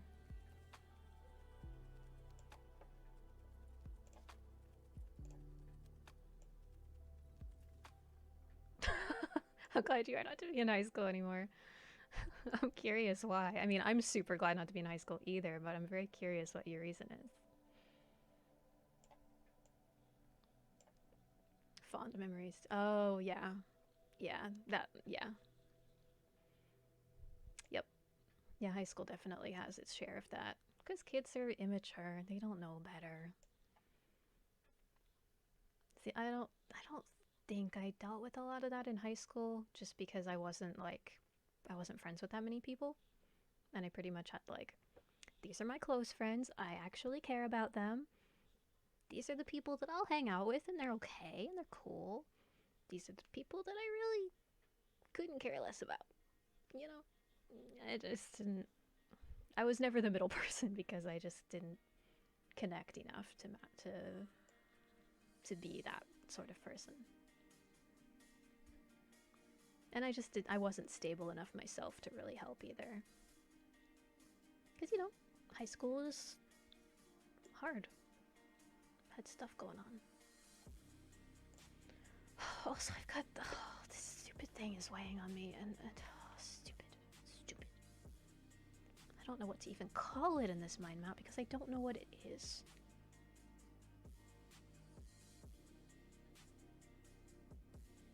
I should rename this this stream sort of talking myself through therapy.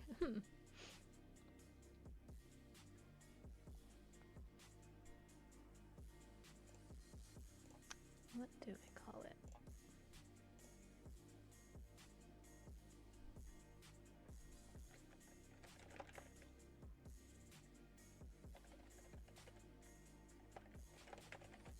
Just call it a string of people. An anonymous cheerer. Oh, somebody anonymously cheered 500 bits. That's very nice, thank you. Oh, I love the little spooky emote. That's so cute. Ah! Anonymous! What you doing? Oh, thank you.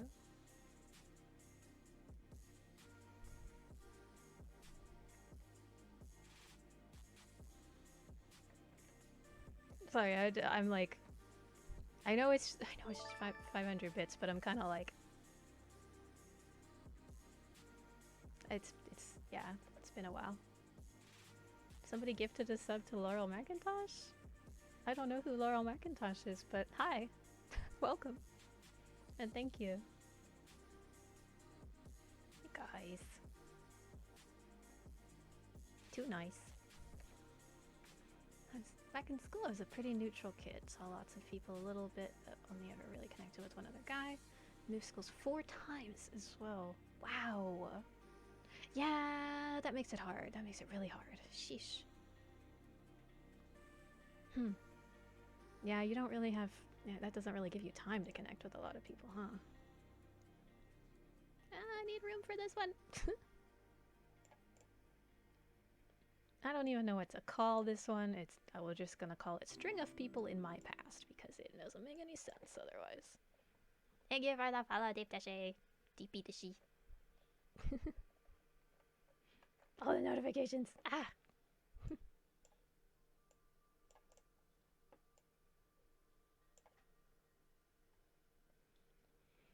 Oh my. Okay. Yeah.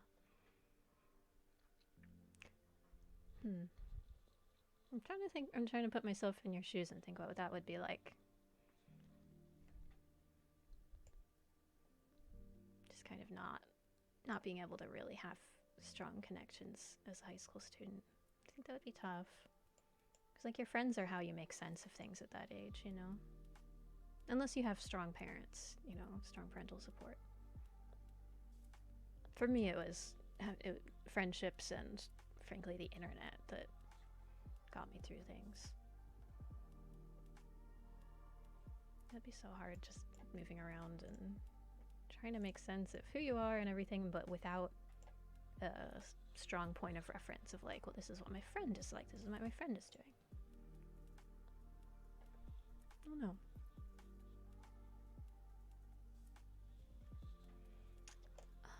I don't want to go too deep into this one probably just because it's so confusing. Basically just want to put like, I still don't know why. And that bothers me.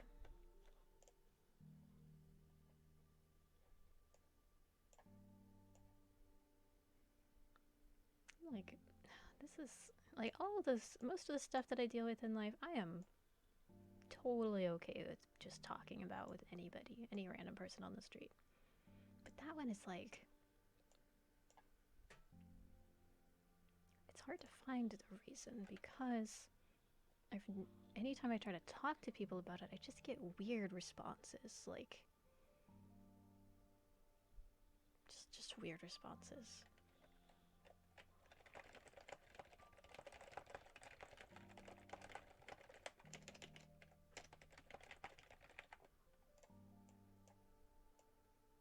Realistically, that's one that would be very worth talking to a therapist about, I think. Because I can't freaking make sense of it. And obviously I'm a person that likes to make sense of things. Clearly. I don't like not knowing why. I wish I could find like people that have been through the same thing, you know?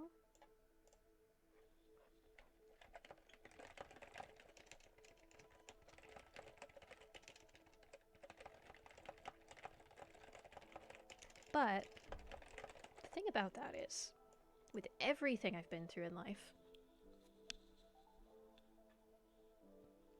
there have always been people that can relate, people that have been through similar things.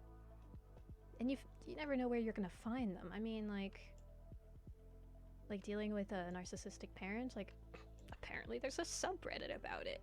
Apparently there are websites specifically for taking care of an elderly narcissistic parent. Like that's a thing. There are help websites because it's such a big issue that so many people have. Or I realized at some point, I opened up to a coworker about what was going on, and she said, "Hey, my mom was the same way." I mean, this is somebody who's much, much older than I am. Old enough to be like, well, my parent, let alone my grandparent, but she had been through kind of the same thing. And so just having that little bit of like, oh, I'm not the only person, it helped a lot. I do have an actual fond memory from the third school I went to. I was at my worst, so I sat alone at lunch every day. Even had people ask me if I wanted to join them, but I always refused. I feel ya. After a while, though, the principal started coming in every day for lunch and sitting with me. Aww! We chatted about nothing in particular each day. That helped a lot. That is so dang nice. That's like teacher goals for me. I want to be that teacher so bad. I mean, I'm not a teacher right now, but like, that's I want to be that person to kids, you know? I want kids to be able to look back and say, I made it through because this person noticed and cared. Like that's ultimately, that matters so much more to me than any of the content that I could ever teach. You know, just letting kids know that somebody notices and somebody cares. And you don't have to fix everything. You can't fix their problems. You can't fix the crappy parents. You can't fix, all the stuff they're dealing with. But just letting kids see that there are adults who aren't terrible. It really matters. I feel like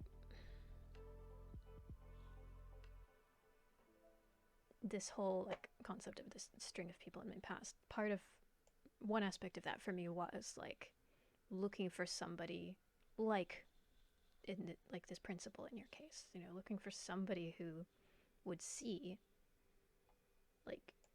oh, this person has issues and nobody's helping them,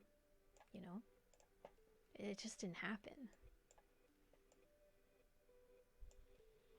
And it's hard to seek out people like that when you're a kid. They don't have resources, you don't have connections, you don't know people, you don't know how to get help.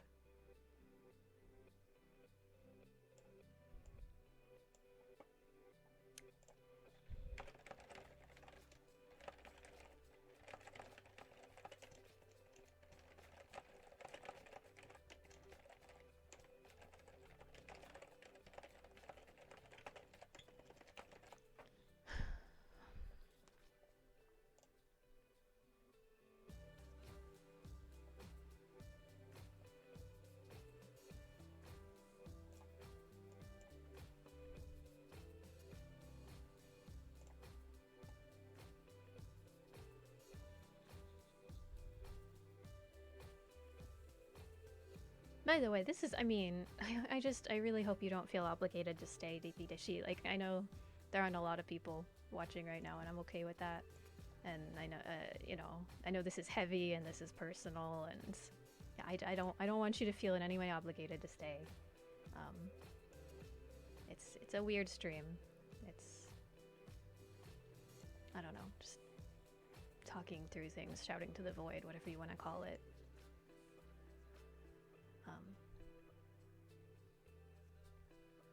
Yeah, I mean, you're welcome. You're welcome to hang out as much as you like, but you know, I'm okay.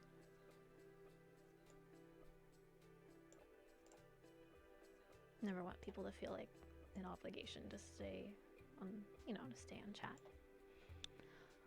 Still keep in contact with him to this day. Oh my gosh, that's so great. And that's, yeah, that is such an important other part of it, just the follow through, making, like, checking in on your people. I should have gotten email addresses of some of the families I worked with, because there were some that I'd like to follow up with and just see how they're doing.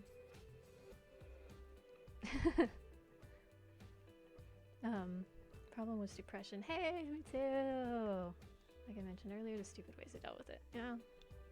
Toughest part was opening up to someone, which I think is why I enjoyed the chats with the principal so much. He wasn't trying to pry out information from me, he was just shooting the breeze with the weird kid sitting alone.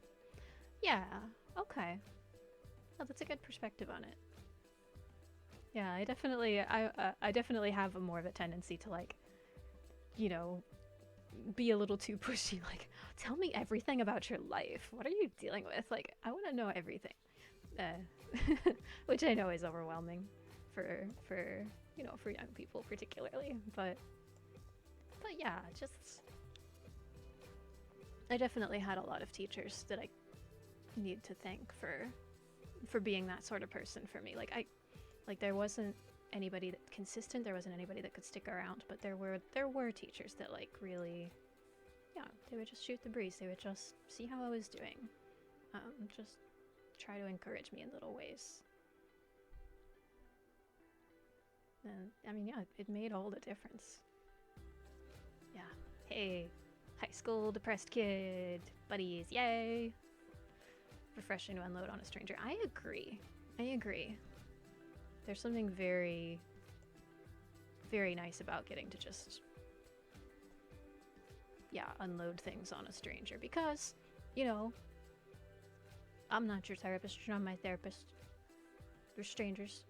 But, you know, it's like, at the end of the day, you know, you just go on with your life and I go on with my life. And it's not, like, there's no weight to it in that way. It's like,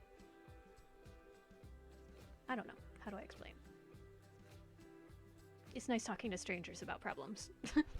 which is part of why I'm like, I would gladly talk about most of this stuff with any stranger, and gladly talk with any stranger about what they're dealing with, because it doesn't have the weight of when you're talking to someone that's close to you, and that, you know, they're gonna remember it the next day and they're gonna maybe want to talk to you about it, or it might make things weird.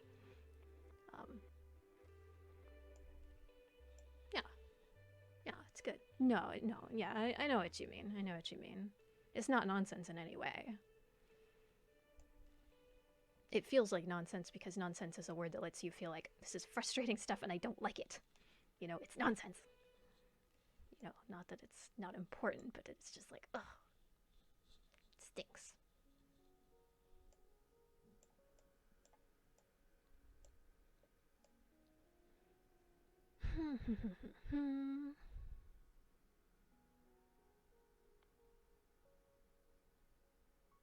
Alright, so where am I?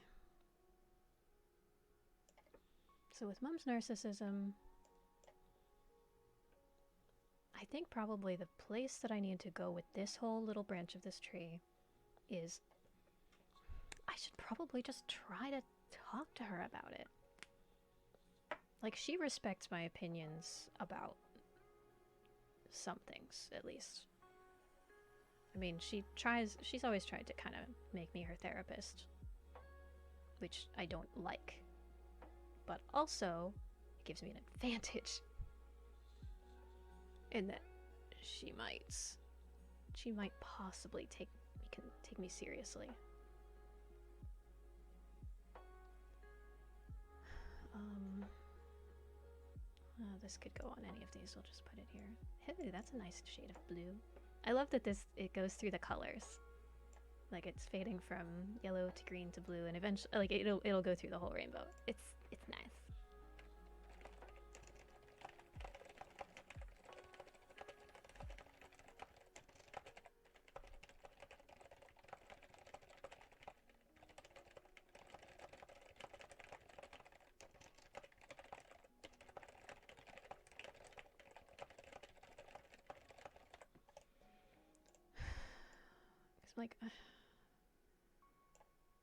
Like, I've always just figured she would never be able to improve.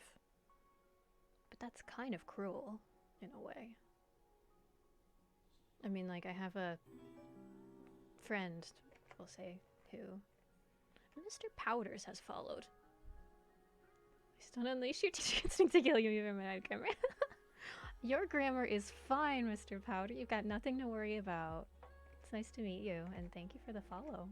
I don't know how long you've been listening, but this is not a lighthearted stream today, I'm afraid. Yeah, seriously, it's better English than most Americans. Also, don't let people talk down on you for speaking English as a second language, because that is bullcrap, my friends. You are bilingual. The people that are complaining about your English are monolingual. They speak one language. You're twice as far as they are, so they can just shut up, you know? You're good. You're good, dude.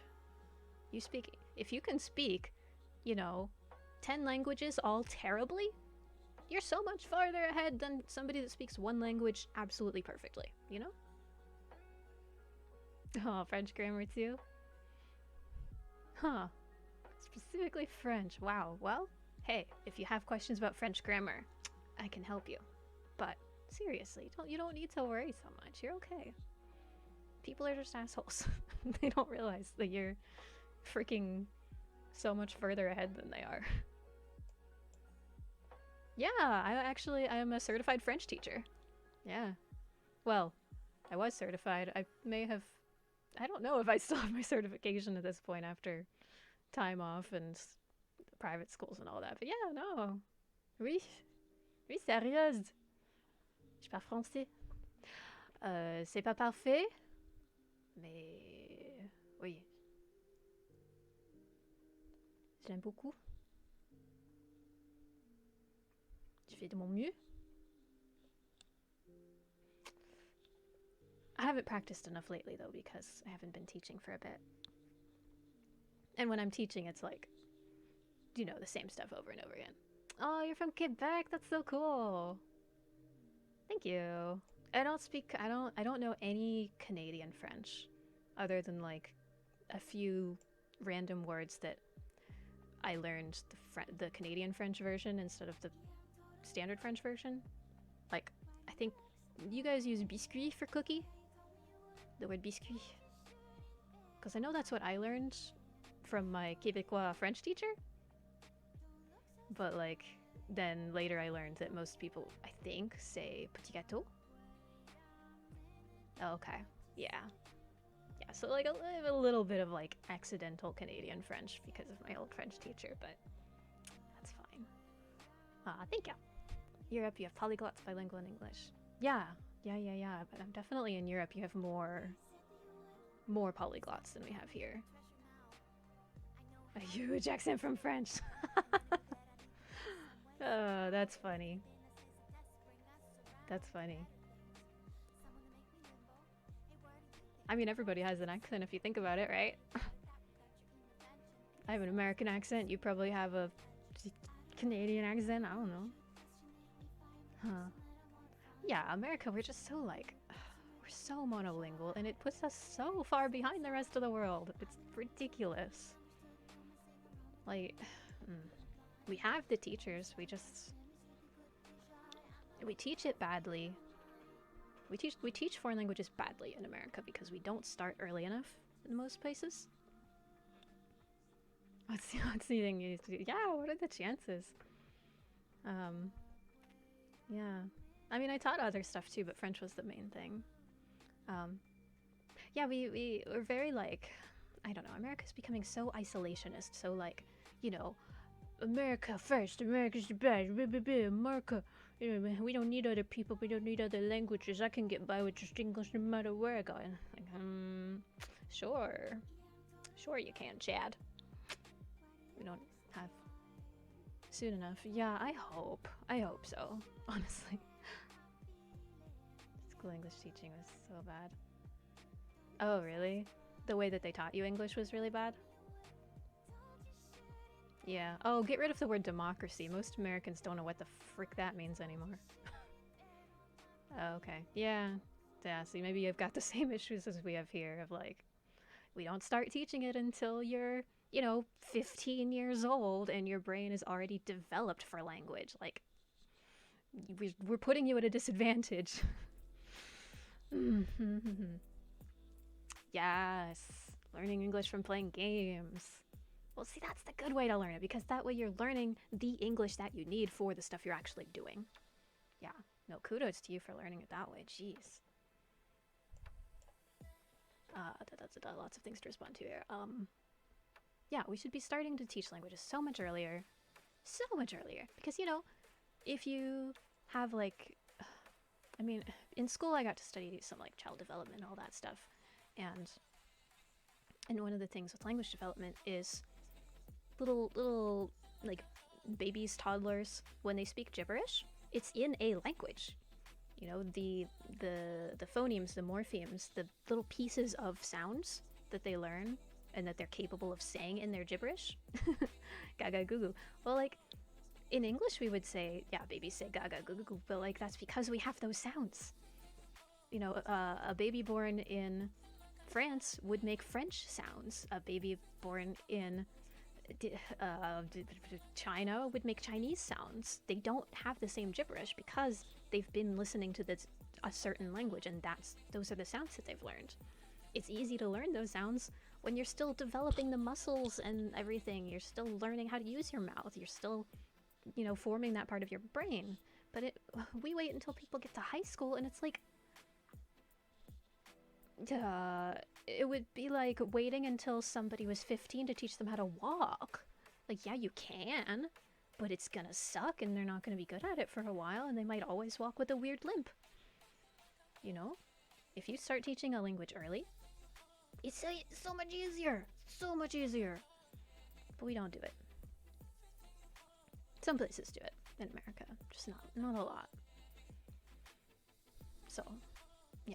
I always tell my students, like, you might not speak French perfectly, you might not come out of here with a perfect accent, you might not know all the freaking words, but that's because you came in at a disadvantage. We're gonna do the best we can and get you conversational. And, like, fluency doesn't mean perfection. It'll be okay. My mom taught me colors in English when I was 2 years old and it worked fine. Yeah! Little kids are sponges. They can learn so much so fast.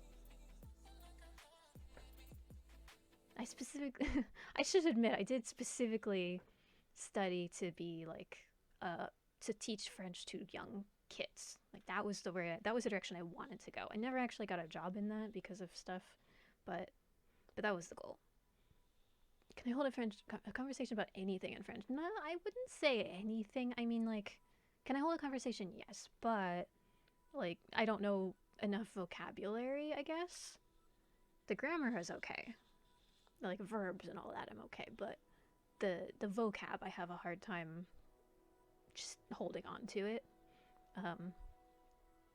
And I haven't gotten to be in France for an extended amount of time. Yeah, that stuff, yeah.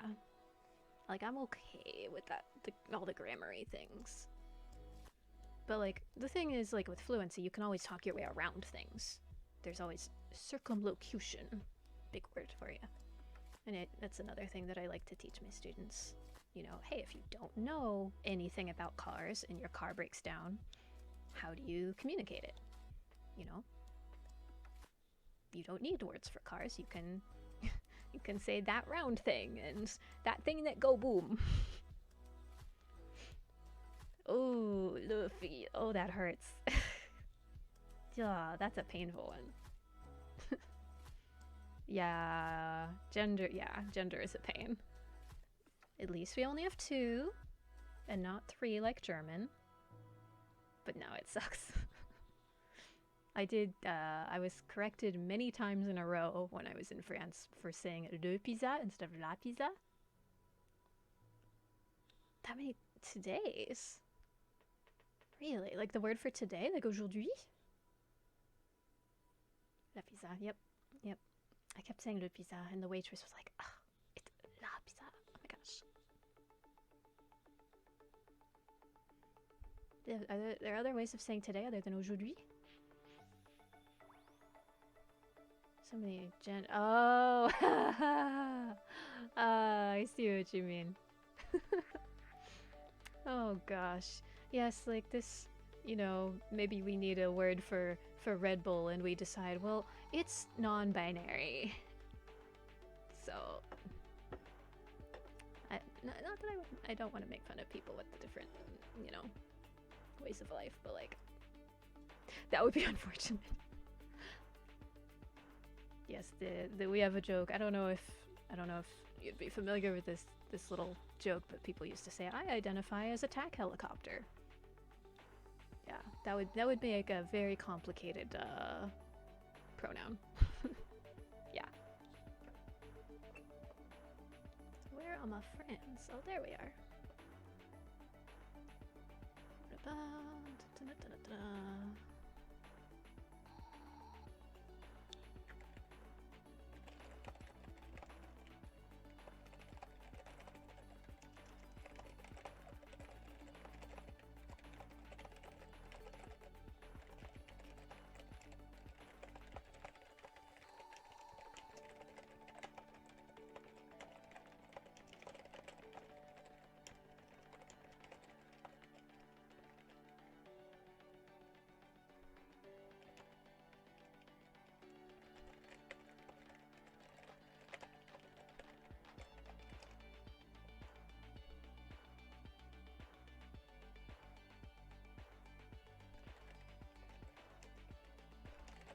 Sorry, responding to some friends real quick. We usually play this one MMORPG in the evenings. Nice to talk to you. Thank you. Ask how old I am. I mean, I have to think about that actually, whether I want to share that or not. I mean, I don't think there's any need to know my specific age, but like, yeah, that's fine. I taught for like 7 years, so, you know, if that gives you any context.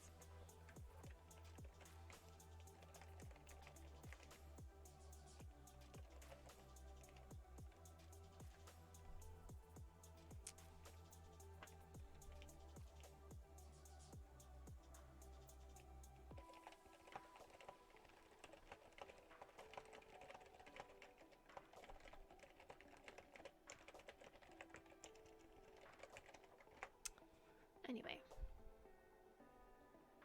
Huh, yeah, you never know, you never know. There is an anime about that. Actually, that's a really funny show.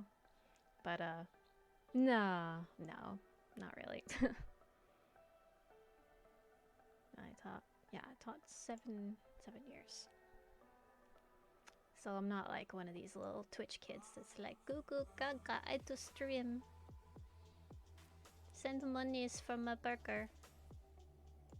Or what do kids buy? Send monies for my hydro flask. The name? Sorry, I forget what we were talking about. The name of what? Oh, of the anime. Darn, what was that called?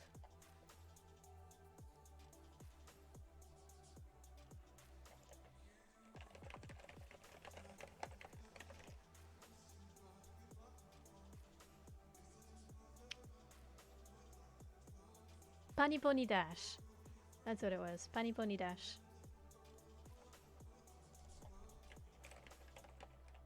it's been a long time since I saw it, but it just always made me laugh.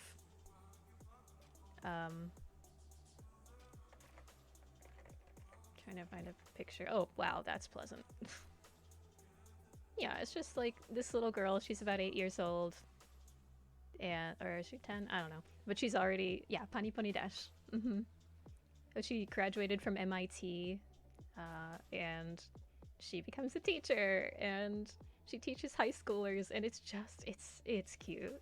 It's cute, because, yes, it's definitely a comedy. And it's definitely, like, some of it's cheesy, stupid anime stuff, don't get me wrong. But it's just a funny concept, because it's like, you know, she's trying to be a teacher, but she's also 8, and so, you know, whenever the teenagers are mean to her in any way, she'll like hide behind the curtain and be like, I am your teacher, you can't talk to me like that. I felt like her some days when I was a new teacher. Computer decided it was an excellent time to restart. Yeah, there's a Windows update that wants to happen. It keeps asking me about it, and I'm like, you know, nah. Have you got Read Student? I mean, I have in the past. For the most part, they were pretty good, though. The nice thing with teaching French was that, you know, it's mostly kids that wanted to be there, because they always thought that Spanish was the easy option, which is totally false. It's not easier.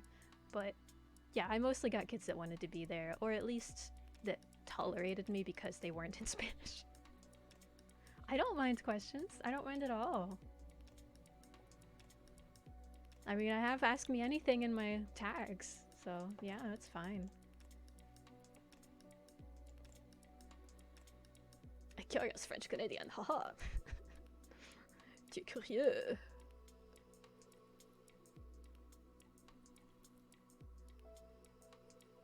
Okay, so I made progress. I made progress here on this mind map. This is good. Je suis. French glitch. Oh, oui, oui. No, they don't really say baby, but you know, yeah. There was a really funny video about people speaking Japanglish, like basically American tourists going to Japan. Yeah, I feel very cringy about saying wee wee. I feel very cringy about that. But there was this video. It was funny.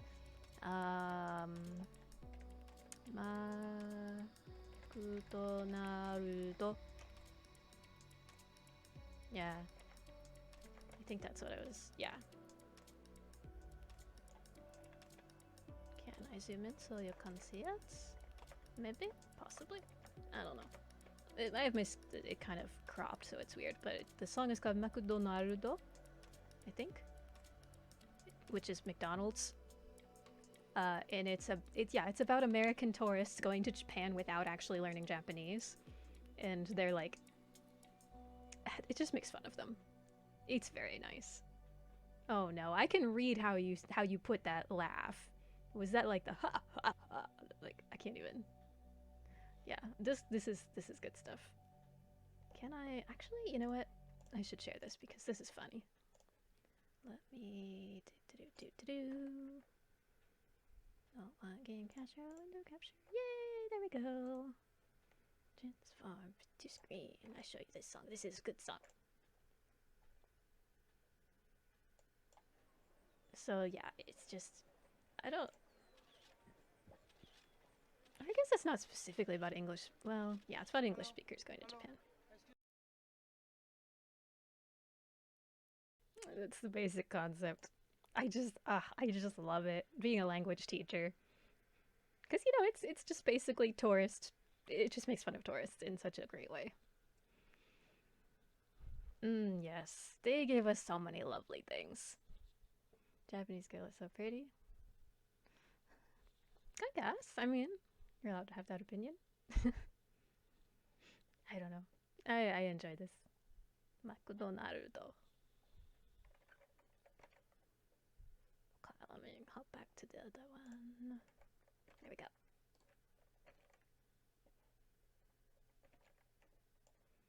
But yeah.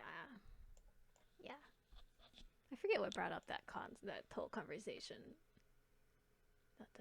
Oh, just French, Fringlish, and yeah, yeah, Finglish. Oh, my music! I need my music. I need to turn the volume back down a little. There we go. Bad panda cheese. Bad panda cheese. It's a weird thing.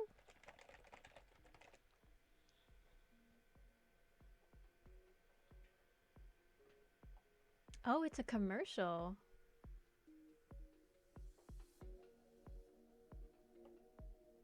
I guess there are a bunch of commercials, actually. Is there a specific one? Bad Panda Cheese commercial 2014? Might that be it? The very first one. Okay. We'll take a look. Take a look. Okay, so let's swap it. Swap back to this one. Top 7 Panda Cheese commercials. انت ما جبتش جبنه باندا للعيال؟ مفيش داعي، اكل كتير. حلوه يا جميل. Just you know why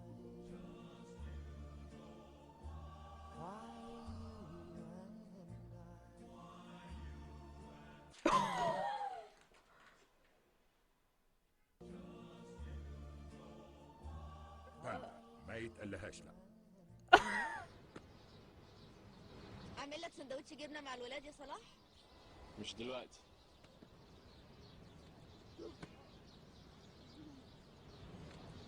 Just you know why. So okay. Oh. باندا ما يتقلهاش لا. Never say no to a panda. فايز اعمل لك معايا سندوتش جبنه؟ مش جعان. Oh, okay. Oh my gosh.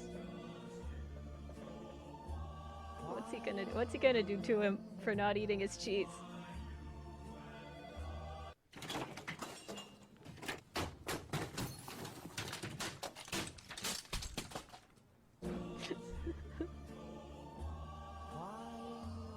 Okay, that is funny. That is funny stuff. Giving up your bank account. I mean, I think all he wants is for you to eat his cheese. باندا This is just feta cheese, and he wants you to eat it. And if you say no, then you just, he just wrecks you. What can you do? That's funny. Yeah, the panda's face. Yeah, just like, yeah, like you know what you did. Oh my.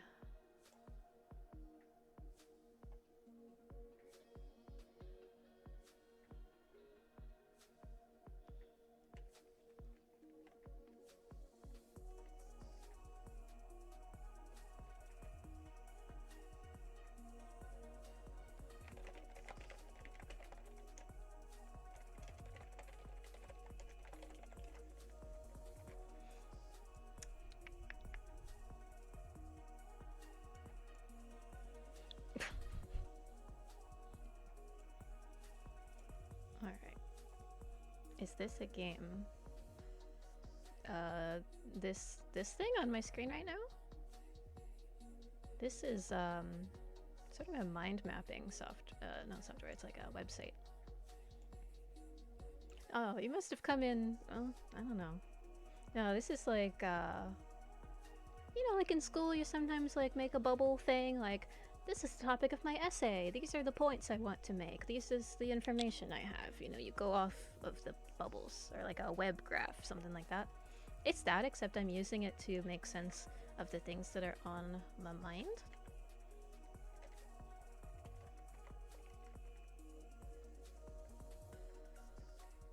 Brain doesn't work like that. Yeah, that's fair. It doesn't work for everybody. For me, it's very good. But yeah, I know when I would have my students write essays, it was always like they could do their outline however they wanted to. And this is one of the options. For me, this is very helpful because I like to be able to start with something very general, very amoebus, and make it more specific and more specific and more specific. And then, you know, at the end, I'll be able to look at only the outermost points, and that's all that I need to think about. What I'm trying to get to in this one is kind of like an action step for each thing. Because there's all this stuff that I'm thinking about, and it's heavy, and I want to make sense of it, and I want to handle it well.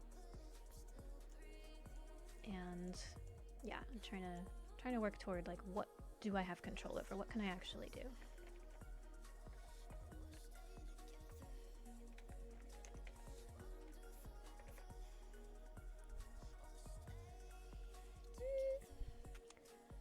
It doesn't really annoy me as much as it should. I mean, I do the same thing. Like if it was in an essay, yeah, that would be a problem. But if it's just, you know, just in chat or something, I don't care.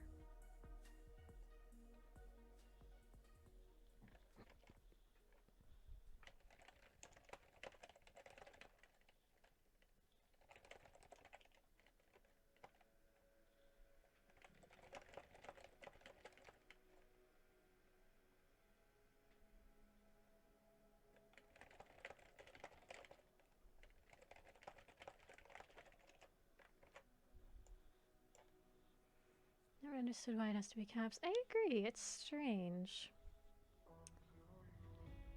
Yeah, I don't know who decided that it has to be capitalized. And it kind of, I don't know. You could make a case for it being like, you know, how do you say? Like it says something about the culture of, you know, I come first. I'm the most important. You gotta look out for number one. You know, that potentially being a reason why it's capitalized, but like I don't think that was initially where it came from. Because initially English was just you do whatever the heck you want. Early manuscripts of typography played a major role in shaping the national character of English-speaking countries.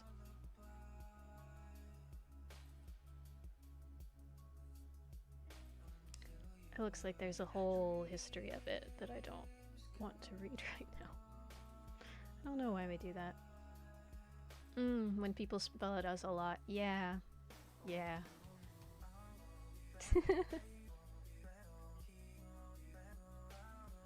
I'll read it eventually.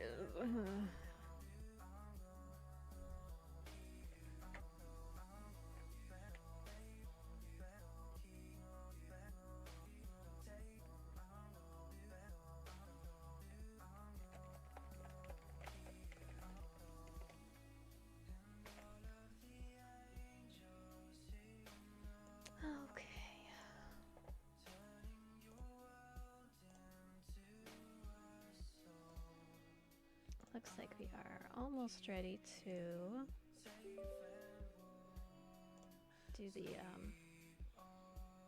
video games, which I probably won't stream just because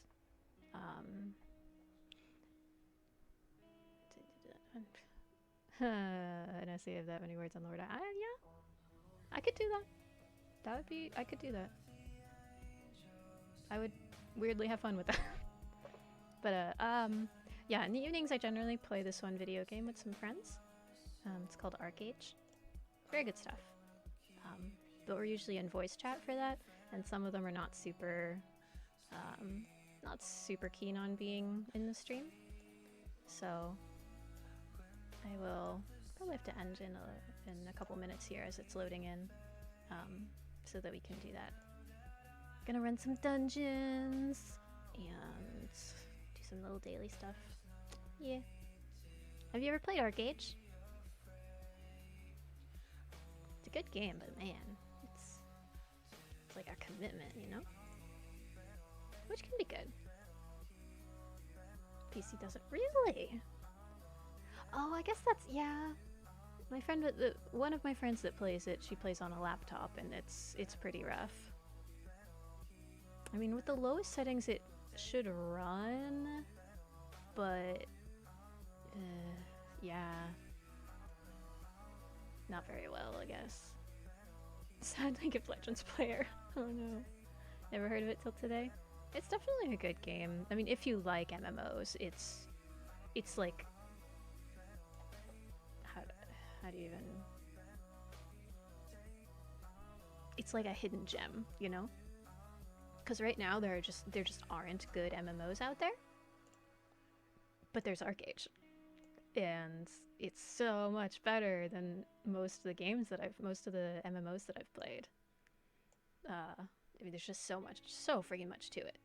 But it is definitely a time commitment, because like if you don't log in every single day, then you get behind on things, and there's just literally no way of catching up at some point. Like about League is they're willing to create a whole K-pop group? Just 5 in-game skins? Create a K-pop group? What? They're really into online multiplayer? Yeah. In my case I am playing specifically with a group of close friends, so that makes it a lot more fun. But I'll play an MMO in a day. So that is, I hope, loading. It should be. Yes, it is loading.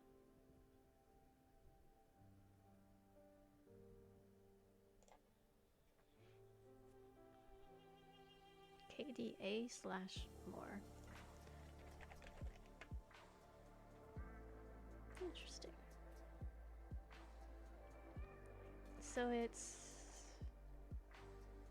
a virtual girl group? I'm gonna have to look at it later, but I will bookmark it so that I can do that. Sad story gets even sadder. The only one on the PC! You gotta convert your friends! PC Master Race! I mean, like, at least more things are going cross-platform now, but yikes, that sucks. Xbox Game Pass, that's a good way to play some good cross-play, cross-console, whatever you say. Like, so you can play with people that are on Xbox and other things. All your friends are they're so your best. Oh dear.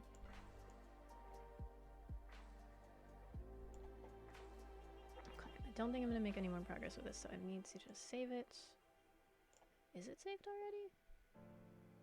Yes, it is saved. Okay. Bookmark so I can come back to it. And I'm probably gonna have to end stream there. It sucks because we're having such a nice conversation and everything, but you know, I want to go hang out with my friends. I like my friends. I'm gonna try to, I don't know, maybe I can stream Monday. It just depends on things.